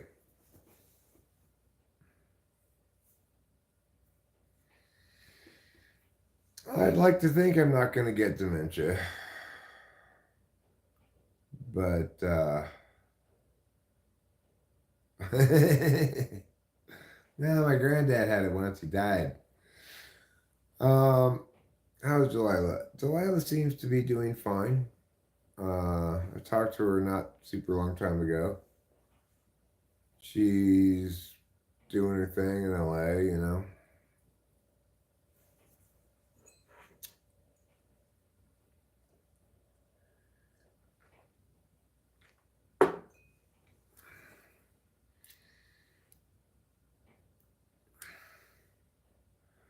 Which dimension do I want to go to?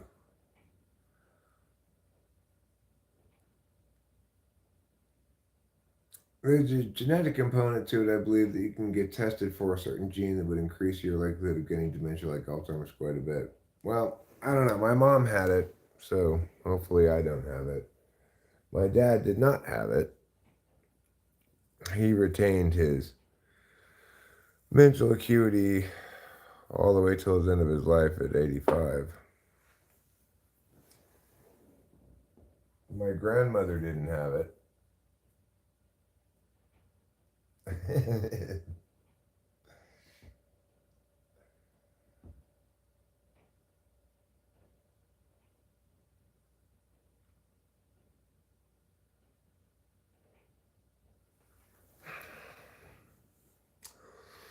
Well, I mean, certainly you have a point there, Fly Guy. Being a quadriplegic would be absolutely horrible as well.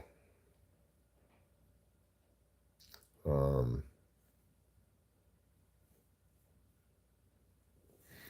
I try in general to protect myself from injury these days.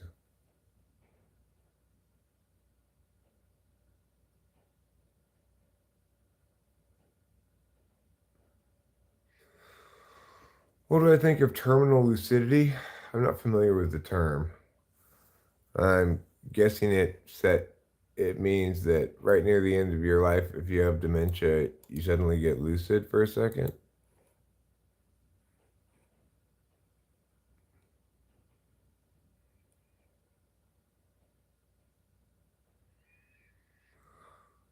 I mean, I didn't witness it in my mom at all, but I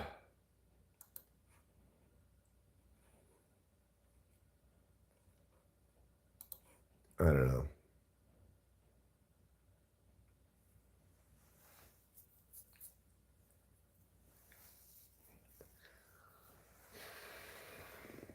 Depressing topic.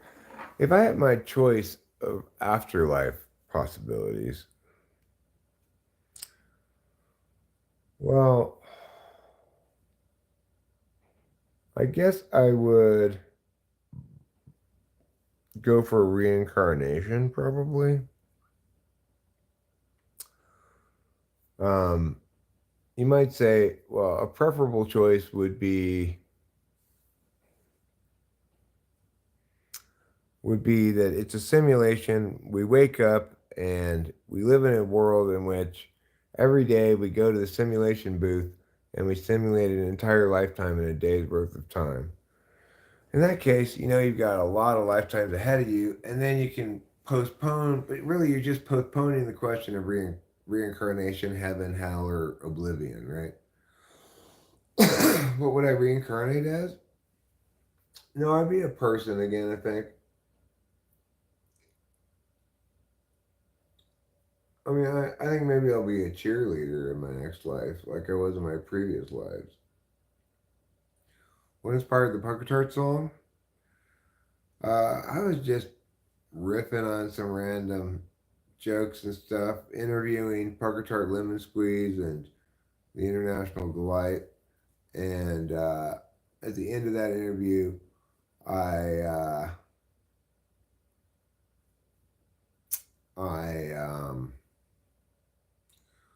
I made up this little song for Parker Tart Lemon Squeeze, and I think the Parker Tart Lemon Squeeze song, except for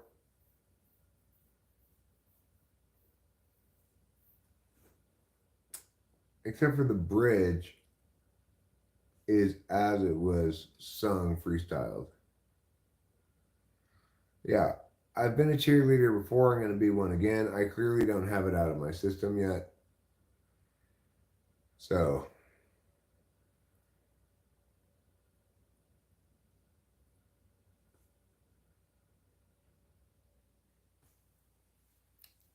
well, Boba Fett, I'm glad you mentioned that because heretofore I was unaware regarding your opinion on the matter.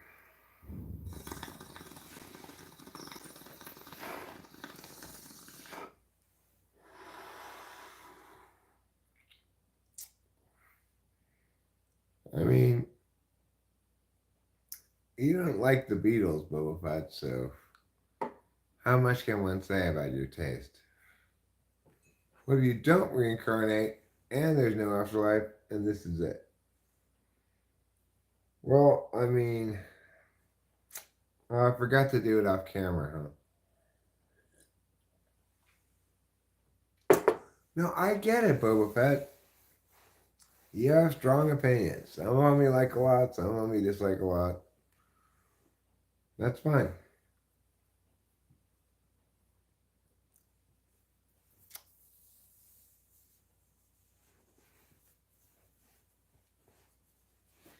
Okay, good. That makes me feel better about you liking some of my stuff.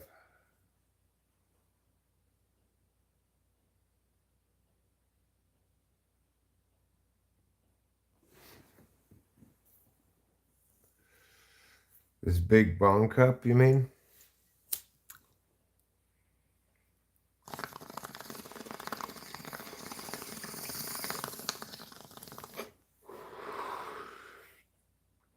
Well, I don't mind somebody being a harsh music critic, but my point would be he's made it very clear to me how much he dislikes that song. And my question at that point is, so what do you want from me, Bo Fett? To forsake the song, agree with you that it's terrible, never play it again? Well, I don't agree with you, you know? And that's okay. I like the song. It's kind of a kid's song. It's not the only kid song that I have, you know?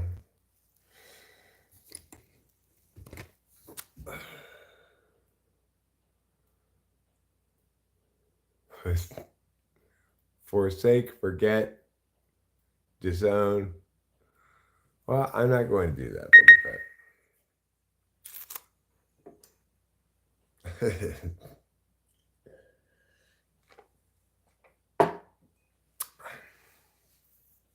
I appreciate your passion on the subject.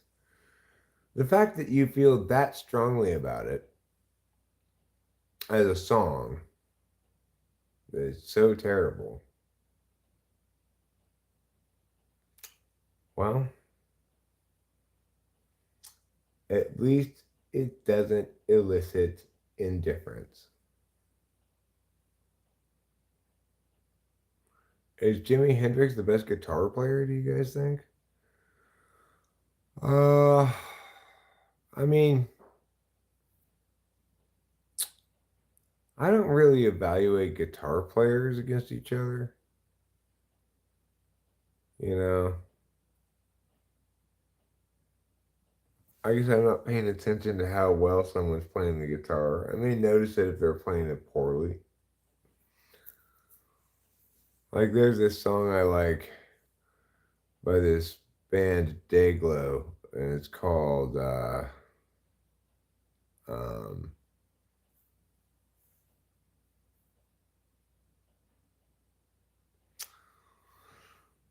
it's the one like call me on. Can I call you on the phone?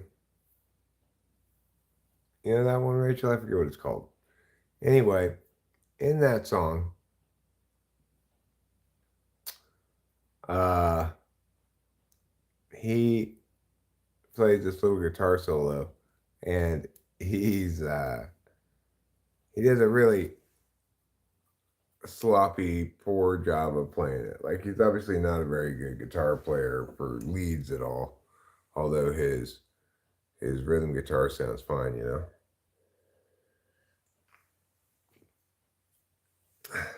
So I noticed that and say, this guy just was like, we don't need to do another take. Can I call you tonight? Right. Dayglow, can I call you tonight? He's got this funny little guitar solo in it that he did a terrible job of playing. I just feel when I hear it, I'm like, I recognize that laziness. That sounds like something Eric would do.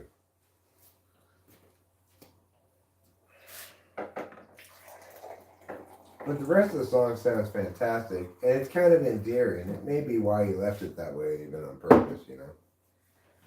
It's kind of endearingly amateurish, whereas the rest of the song doesn't sound amateurish at all.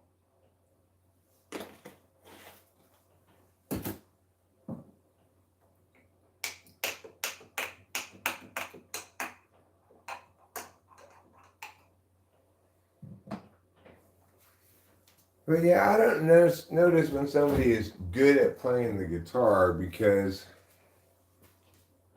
it's like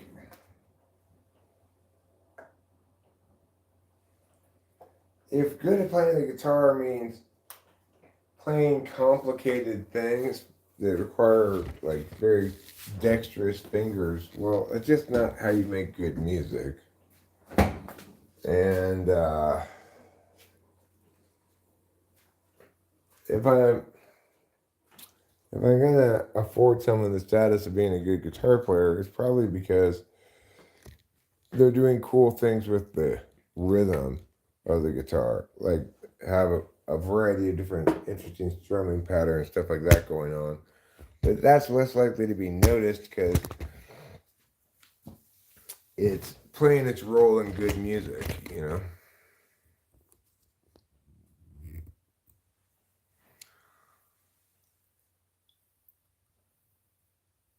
How do you define eighth slot function?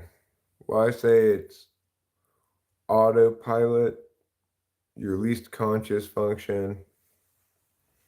Um, it's always kind of working in service of your dominant function.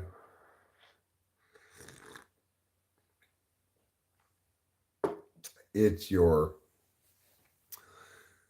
uh, defensiveness function. So, while six is sometimes called critical parent, I call it countervalued. Eighth is an area where, like six is, you're going to feel somewhat defensive and critical. Um, and you're going to feel defensive because you think you should. You're legitimately subject to critique there. With eighth, you're going to feel defensive, like inadequate against the dominance, right?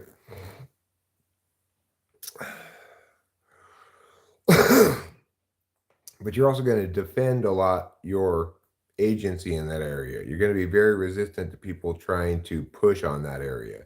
So eighth slot SI is going to be very resistant to people trying to tell them what to do with their SI.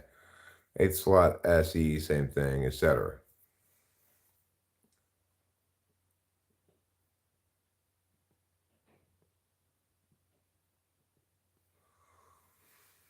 Well, that's how it was when I was on my mushroom trip the other night. I barely remember it because I was just in a state of flow, you know?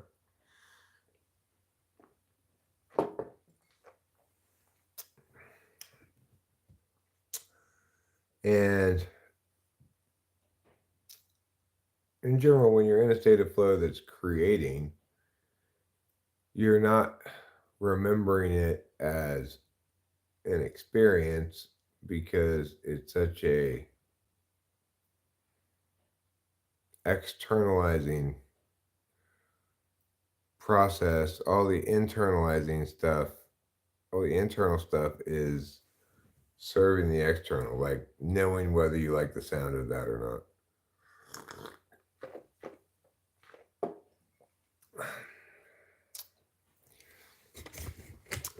Yeah, I think that's what we're saying. Tiger Woods, angel dust aficionado. He's not an addict. This kickboxer guy microdosed mushrooms and said he was able to predict his opponent's next move and it played in his head before it happened. Really? Well, good for him. That's not my experience with mushrooms. In my experience,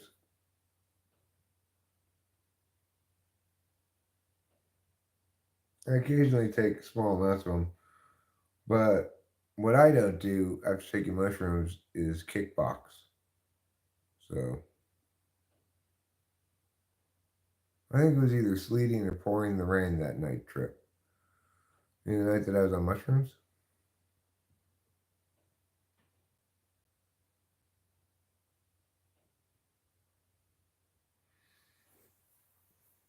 I mean, the thing is, like Vida Blue of the Oakland A's, uh, he pitched a no hitter on acid one time, supposedly.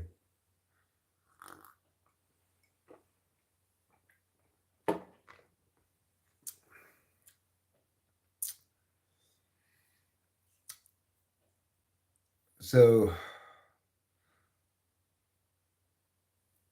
I think that if you look at Vida Blue's no hitter on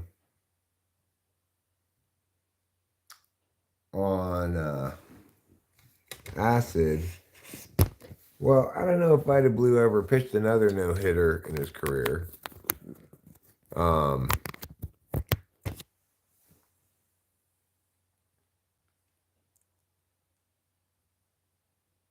Maybe they both did it, Bob UFO. I'm pretty sure it was Vida Blue, but maybe Mandela effect, huh? Maybe our universes have split into two separate universes, and in your universe it was Doc Ellis, and in my universe it was Vida Blue. You thought about that, Bob? Mushrooms open the pathways to creative thinking in the deep brain cortex. I mean, I don't find myself to necessarily be any more creative on mushrooms. I certainly am not as good as playing guitar. At playing guitar. Am I watching the boxing this weekend? Who's boxing? I don't even know.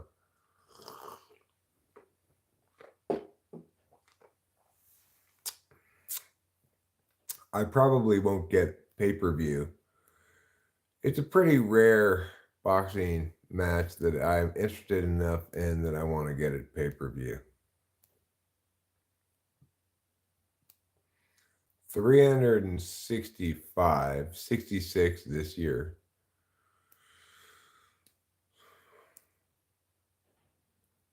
Speaking of being creative, what is the last original song you made? Well, the last thing that I wrote, I haven't finished writing, is um, sign holders. I have the melody and the chords written, but I haven't finished writing the words or rewriting the words. It's the song that goes, but I do have the chords and the guitar part. Sign holders, be safe and wear your hard hat. Bright green safety vest and modesty pants. The thing is, to be honest, the last original song I made was earlier today when going to the bathroom. You know, I come up with some random song about going pee, even when I'm not live streaming. So I write new songs all the time. I don't go a single day without writing multiple new songs. It's just that most of them are just sung into the ether, freestyled, whatever. Some of them are really good, but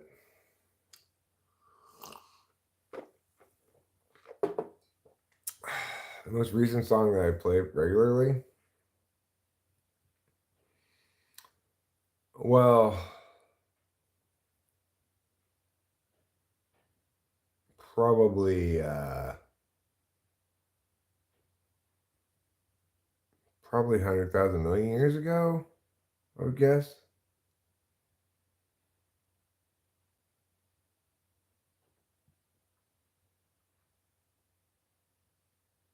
Yeah, probably.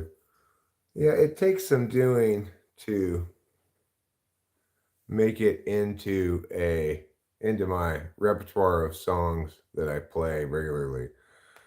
Because I have attempted a couple of songs, made some progress on songs that just didn't go anywhere, besides sign holders, you know. But I've also been in a kind of a fallow stage of creativity for quite some time, up through really December into January, you know. I'm feeling more creative now.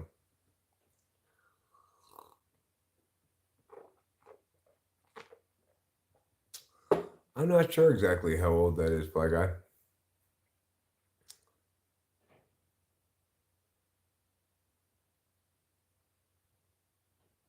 I'm not really sure. You know,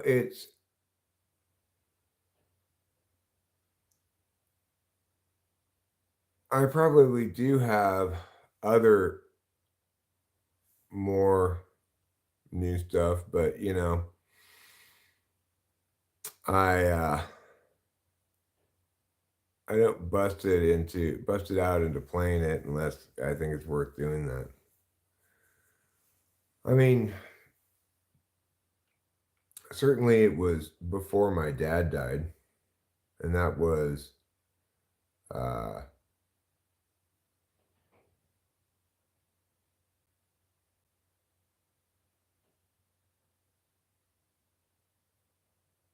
that was a solid year and a half ago, maybe a little longer.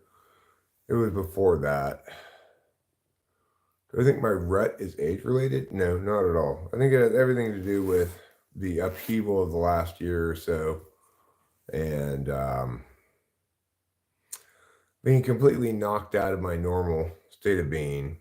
And this upheaval stretched before my dad's death as well. The last couple of months, few months before he died, things started really getting horrible, you know. I just didn't have the energy uh for creative enterprise, you know. So,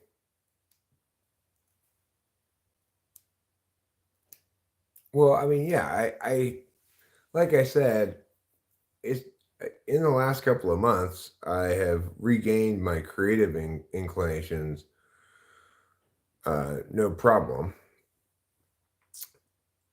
That hasn't turned into a fully written out song yet, but I've got a lot of other creative energies that are being spent on, say, live streaming or dealing with practical matters like the house and stuff. Regardless,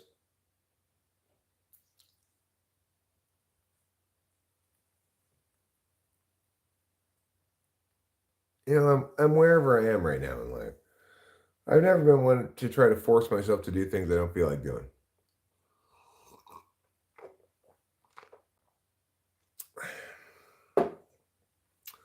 Yeah, that's the bottom line.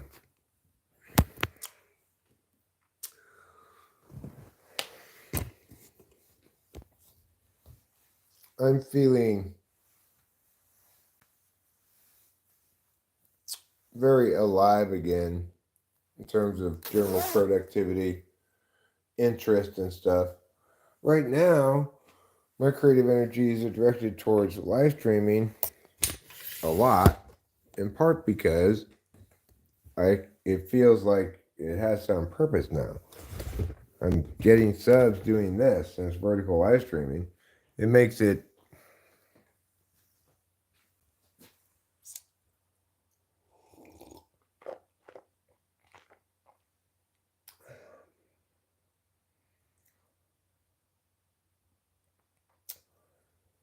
yeah, well, I mean I can always do that stuff, for instance, mom. That's why it's like I'm not worried about my overall creativity. I just have a I'm just where I am right now, you know? And at the moment I feel like my creative energies are actually best directed at striking while the YouTube iron's hot with the live streaming. I don't know if this is going to be a ongoing thing or not, you know. But after having resigned myself to just having hit a hard ceiling with the channel, having I guess appealed to the all 8,500 people in the world who might possibly find me appealing. Um, and just persisting in doing it anyway. After all of that, to all of a sudden have 1,250 subs in the last 28 days, which is what it was when I looked at it this morning, is just obviously like really exciting and makes me want to keep pushing and see what happens, you know? It's like I've said before, if I can get a lot of subs who subscribed to the live stream rather than some via something else, then I can reasonably expect to garner at least slowly but continually growing audience sizes as some portion of those people actually come back for the thing that they subscribe to.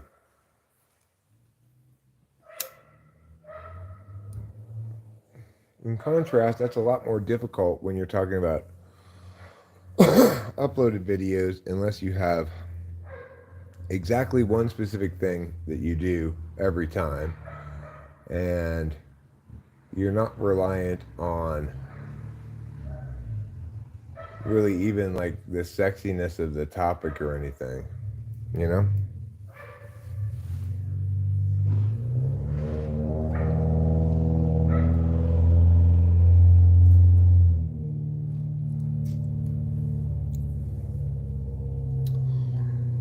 So that makes me want to kind of prioritize that. I also want to prioritize uh,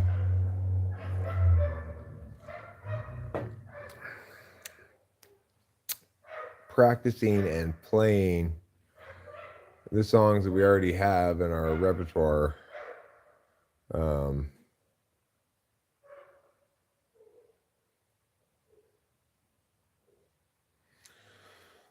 so, you know, it's whatever it is. I go through different phases, you know. It's really hard for me to consistently produce anything. Except this. This is very easy for me to consistently produce.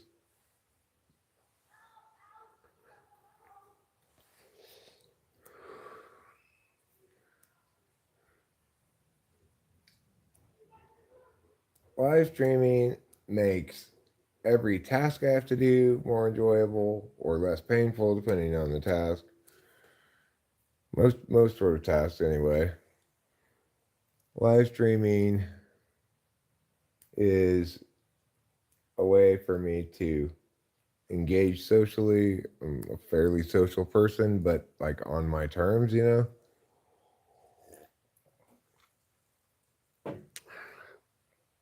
It provides Rachel and me a larger community to be a part of and to feel at home in. And as long as it's garnering more subs, it's like, well, geez, it even has some purpose, maybe. Because one can imagine that if one has enough subs and enough attendance in the live stream and the chat's popping enough, a couple of things happening. One, um, that there will be plenty of. I'll have my pick of the litter as far as things to respond to in terms of things being said in the chat, things that I think are most interesting or whatever. But number two, that probably it would even generate super chat revenue. I wouldn't even have to solicit it, you know.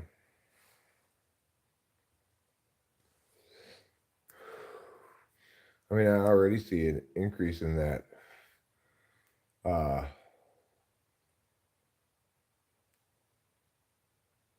just an occasional meow here, meow there, you know, which is not like my end all be all for YouTube at all, but uh, it would be nice if this could be a real revenue stream that would take some pressure off of other things in the works, you know.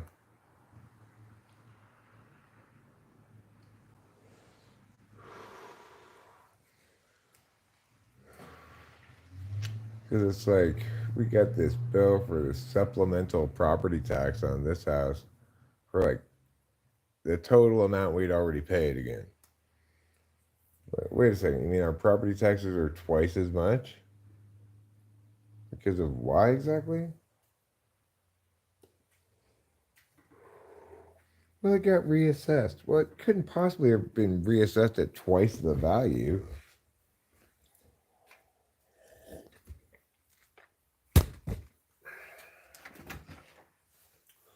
So, I don't know. We'll pay that, obviously, but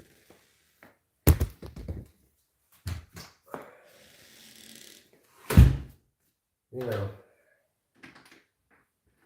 things are expensive. Even living in a house you own outright ends up being, some chunk of change a month when you divide out the property taxes.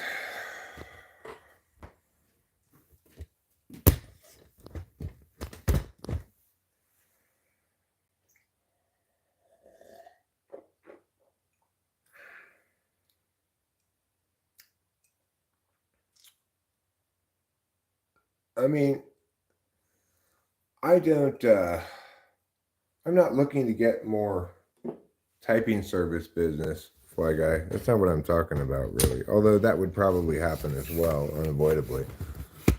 Um, I I don't particularly want to work more in terms of typing sessions. It's pleasant enough, but it is work, you know. And it's not the smart kind of thing. So, like the smart kind of thing is to, for example, hold a class so that your hour can be made more and more valuable the more people you have in the class, right? Whereas one on one, you have a hard ceiling. You can only make that much per hour. And if you want to make more, you always have to work more hours. So, yeah, I can generate some kind of revenue from these streams by viewership, which is to say, uh, well, Boba Fett, I can answer your question. Having sex with your own wife. Um,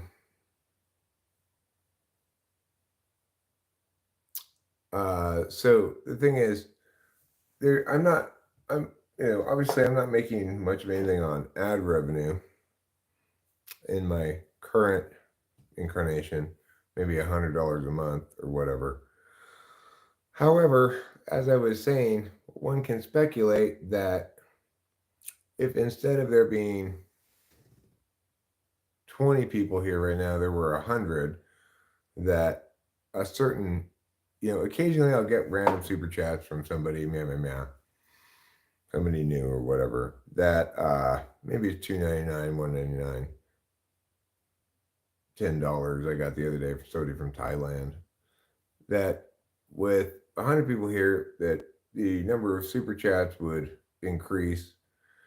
And if I live streamed often enough and long enough and continue to get increasing number of subs and people coming in, that might comprise ultimately a revenue stream can in combination with the ad revenue that you know was was worth including in your monthly revenue stream. I'm not looking to be sponsored. I'm not counting on YouTube to produce money for me. I'm just saying it's nice to have some uh additional possibilities. It'll be a while before YouTube makes me enough money to, like I said, really even count as part of the monthly revenue streams. But it's not inconceivable that I could get there. And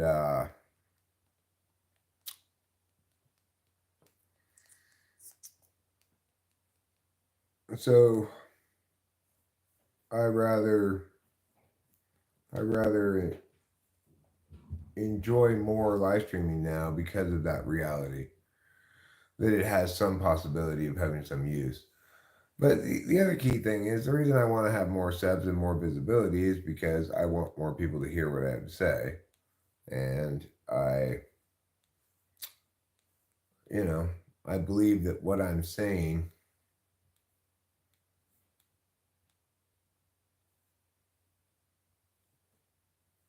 I mean, my ideal audience members, I think, are at this point, Ruben, people who enjoy the live stream. That's what I do most of the time. It's what I've been doing for most of the time for a long time.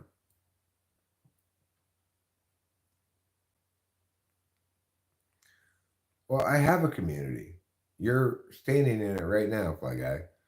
It's not a panel based notion, and certainly there are plenty of advantages to taking a panel based approach. But there seems to be a failure to get my point here, Fly Guy, which is that the reason I like this and the fact that it's generating subs now is because I don't have to do anything different. I don't have to do anything other than what I feel like doing. Not even anything that I consider work. Uh, Ivar, a higher percentage of people who see my live streams and subscribe to those will become live stream viewers than people who see my other content will become live stream viewers, right? And since I mostly live stream, what I want are exactly the kind of subs I'm getting right now, people who subscribe to this live stream and therefore might want to watch it again.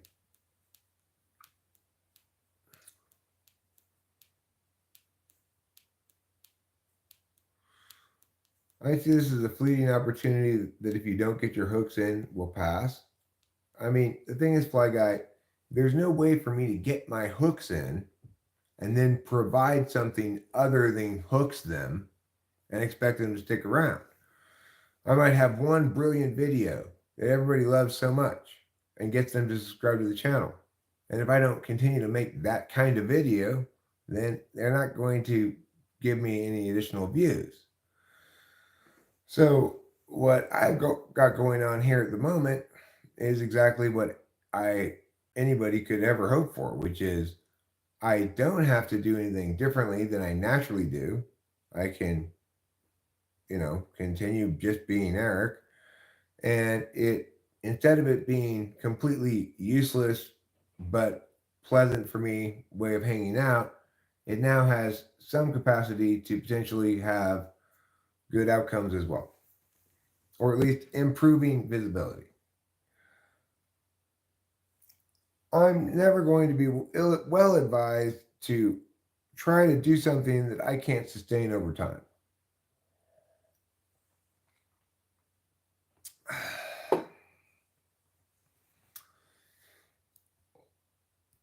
Hello, everyone. How does it go? Says First Last. It goes well. I'm facing a little bit of pushback from Boba Fett and Fly Guy tonight. Uh, you know, that's okay. It's all part of the joy of YouTubing. Sometimes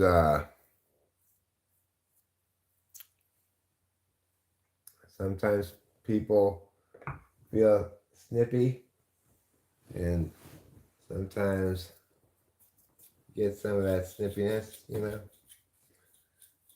Fly Guy, I think, is just trying to give useful advice, but I just don't understand things that way. Yeah, it does seem that I've picked a few live stream regulars or semi regulars the last couple of months, and I would hope that would continue / increase. I don't know. Uh,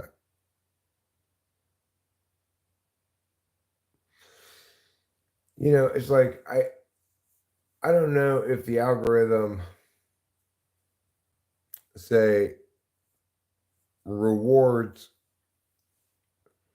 current growth rate with additional possibility to grow. I wouldn't imagine that it does. And it's not like you're going to grow much from sharing or whatever. But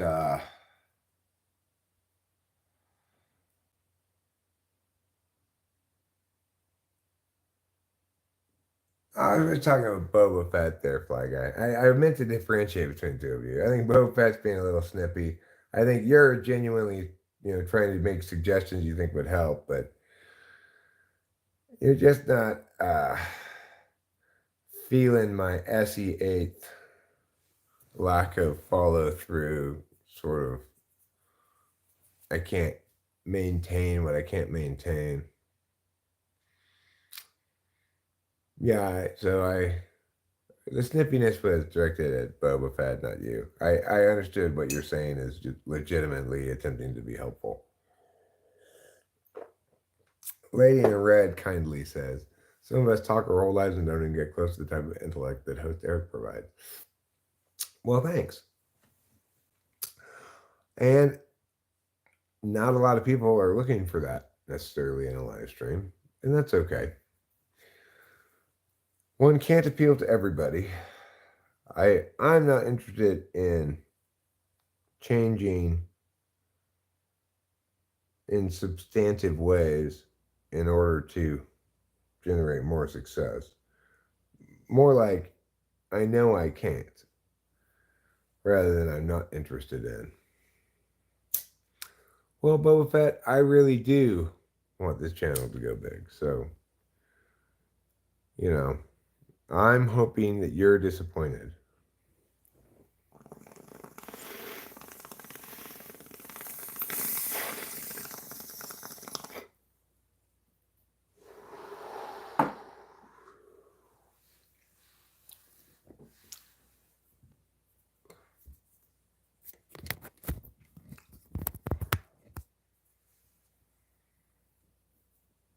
I thought maybe if other people in your community were sharing this burden, it would be more feasible for you to grow like that. Well, it probably would. I mean, I think that it's definitely a good strategy to be more inclusive, invite people, say stream from Google Meet or what have you. But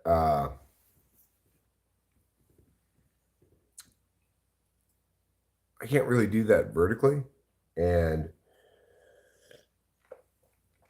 the bottom line is, I'm not flow state. There was a time period when I was very interesting very interested in engaging people in conversations about various topics. But I'm not anymore. Partly because I don't have faith that the other people I talk to are going to be engaging with me as equals in a discussion. I believe I'm likely to feel as though, okay, I need to explain meow, meow, meow, meow, meow to this person because they're not ready to have this conversation with me yet. Yeah, the big streamers have a site to chat on and don't see Twitch or YouTube chat. Huh. Well,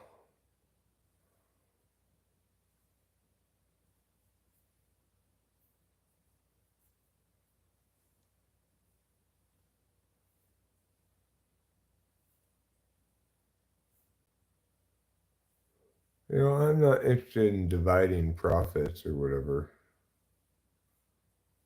I'm not sure what exactly you have in mind, but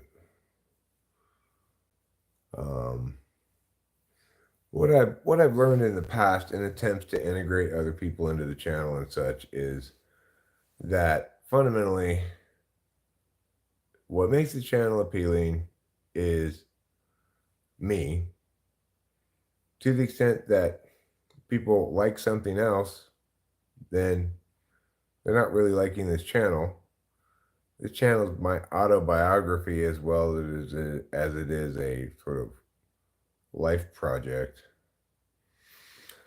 And the only person I can rely on to consistently put up the amount of content I put up and to take on a role of ownership, making the channel what it is consistently is me. I do want to maximize my viewership, but I'm only willing to do a very limited number of things differently in order to do so.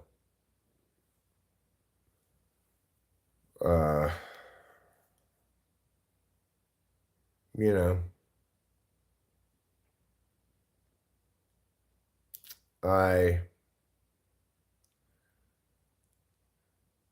It's also the case that studies have shown that anytime somebody becomes extrinsically motivated in something, their intrinsic motivation goes down. So there's zero reason slash good outcome in me doing YouTube in such a way that it makes it work that I don't want to do. Right now, in the status quo, I never have to procrastinate. I never procrastinate about YouTube because I'm never doing anything that I view as onerous at all. I'm just saying I don't want to see you not increase in success with your YouTube for my personal entertainment level. Well, thanks, Bob UFO. That's very considerate of you.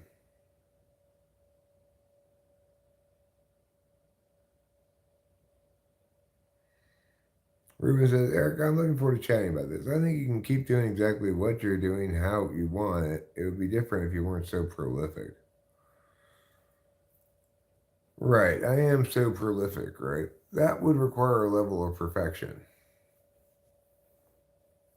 What would require a level of perfection?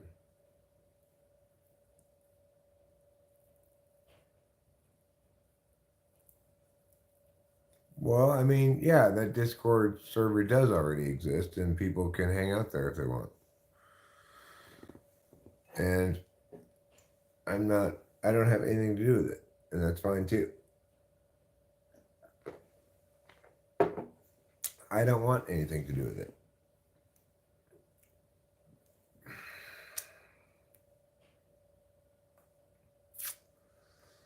Well, the onerous work to expand and worry about numbers, but you're being yourself. You don't have any agenda. Right. When I talk about the fact that the numbers are growing, I mention it mostly kind of exclusively to link to the notion that I'm feeling more enthusiastic about it now because it seems like it has actual some tangible outcomes, not just is it a place for me to talk out my thoughts, hang out with my internet friends, whatever, you know? It makes me want to do it more because I see some kinds of tangible results. I'm getting numbers from live streams that I've never gotten anything at all that good before. I can sing the following song to you because Happy Birthday song is actually copyrighted. So Preppy Slays All Day, I will sing the following to you instead. Oh, happy birthday. It's your birthday today. Okay, there you go. I hope you enjoyed it.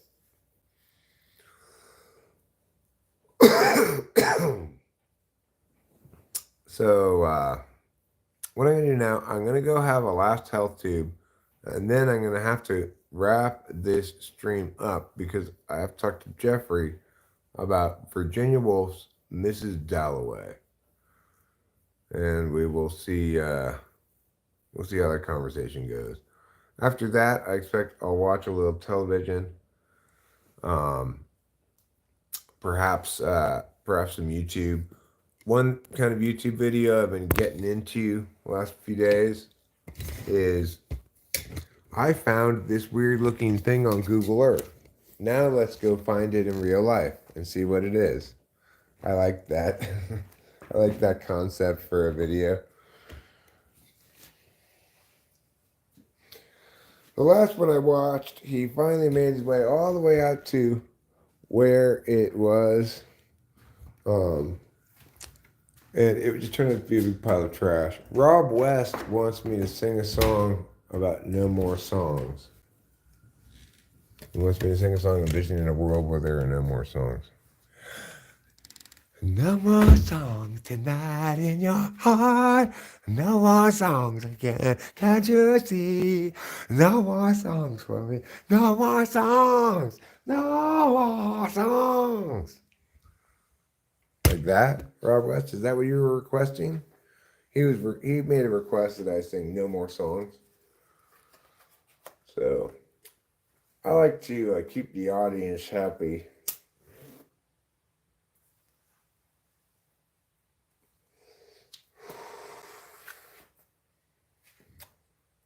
Anyway, we're gonna health tube it up here. This red dot is actually a small firefly flying around. You can see it darting back and forth. Oh, it flew away.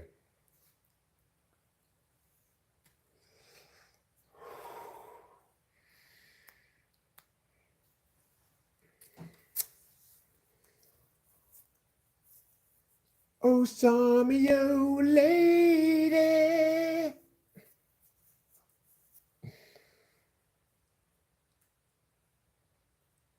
Everybody agrees that there ain't no party like a Celine Dion party, because the Celine Dion party don't stop.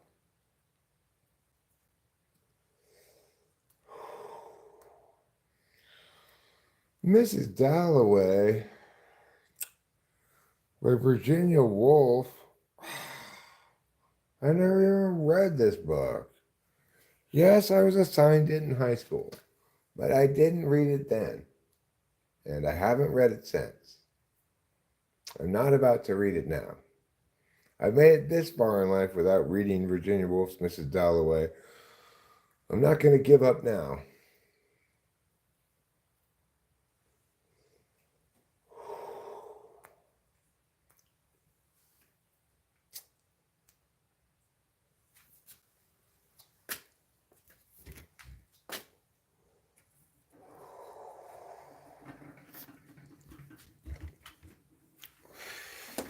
Okay.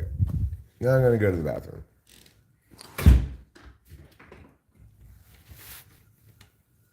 You liked Of Mice and Men? Well, I hate to tell you this, Lady in Red, but Of Mice and Men is a different book than Mrs. Dalloway by Virginia Woolf. Mrs. Dalloway tells the story of a very difficult cat.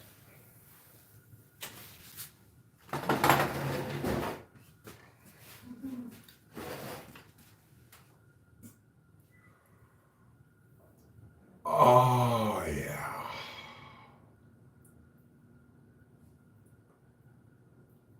That's what I call the Main Street Electrical Urine Parade. Oh, yeah. You're so handsome. Thanks, beautiful.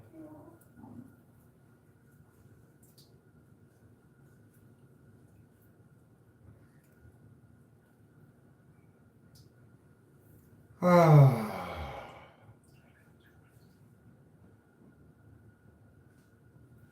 If you haven't tried making urine before, I highly, highly recommend it.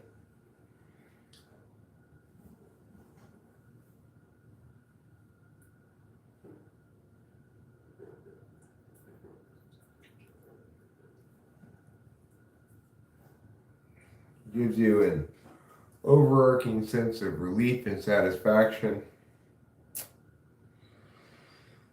comparable to breathing.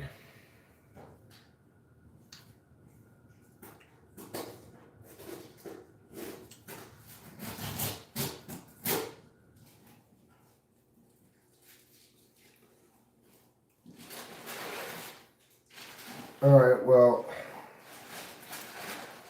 I do declare that I am done going urine now.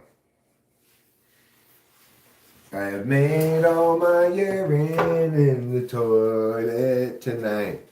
I'm gonna flush it down 'cause I am done and the time is alright.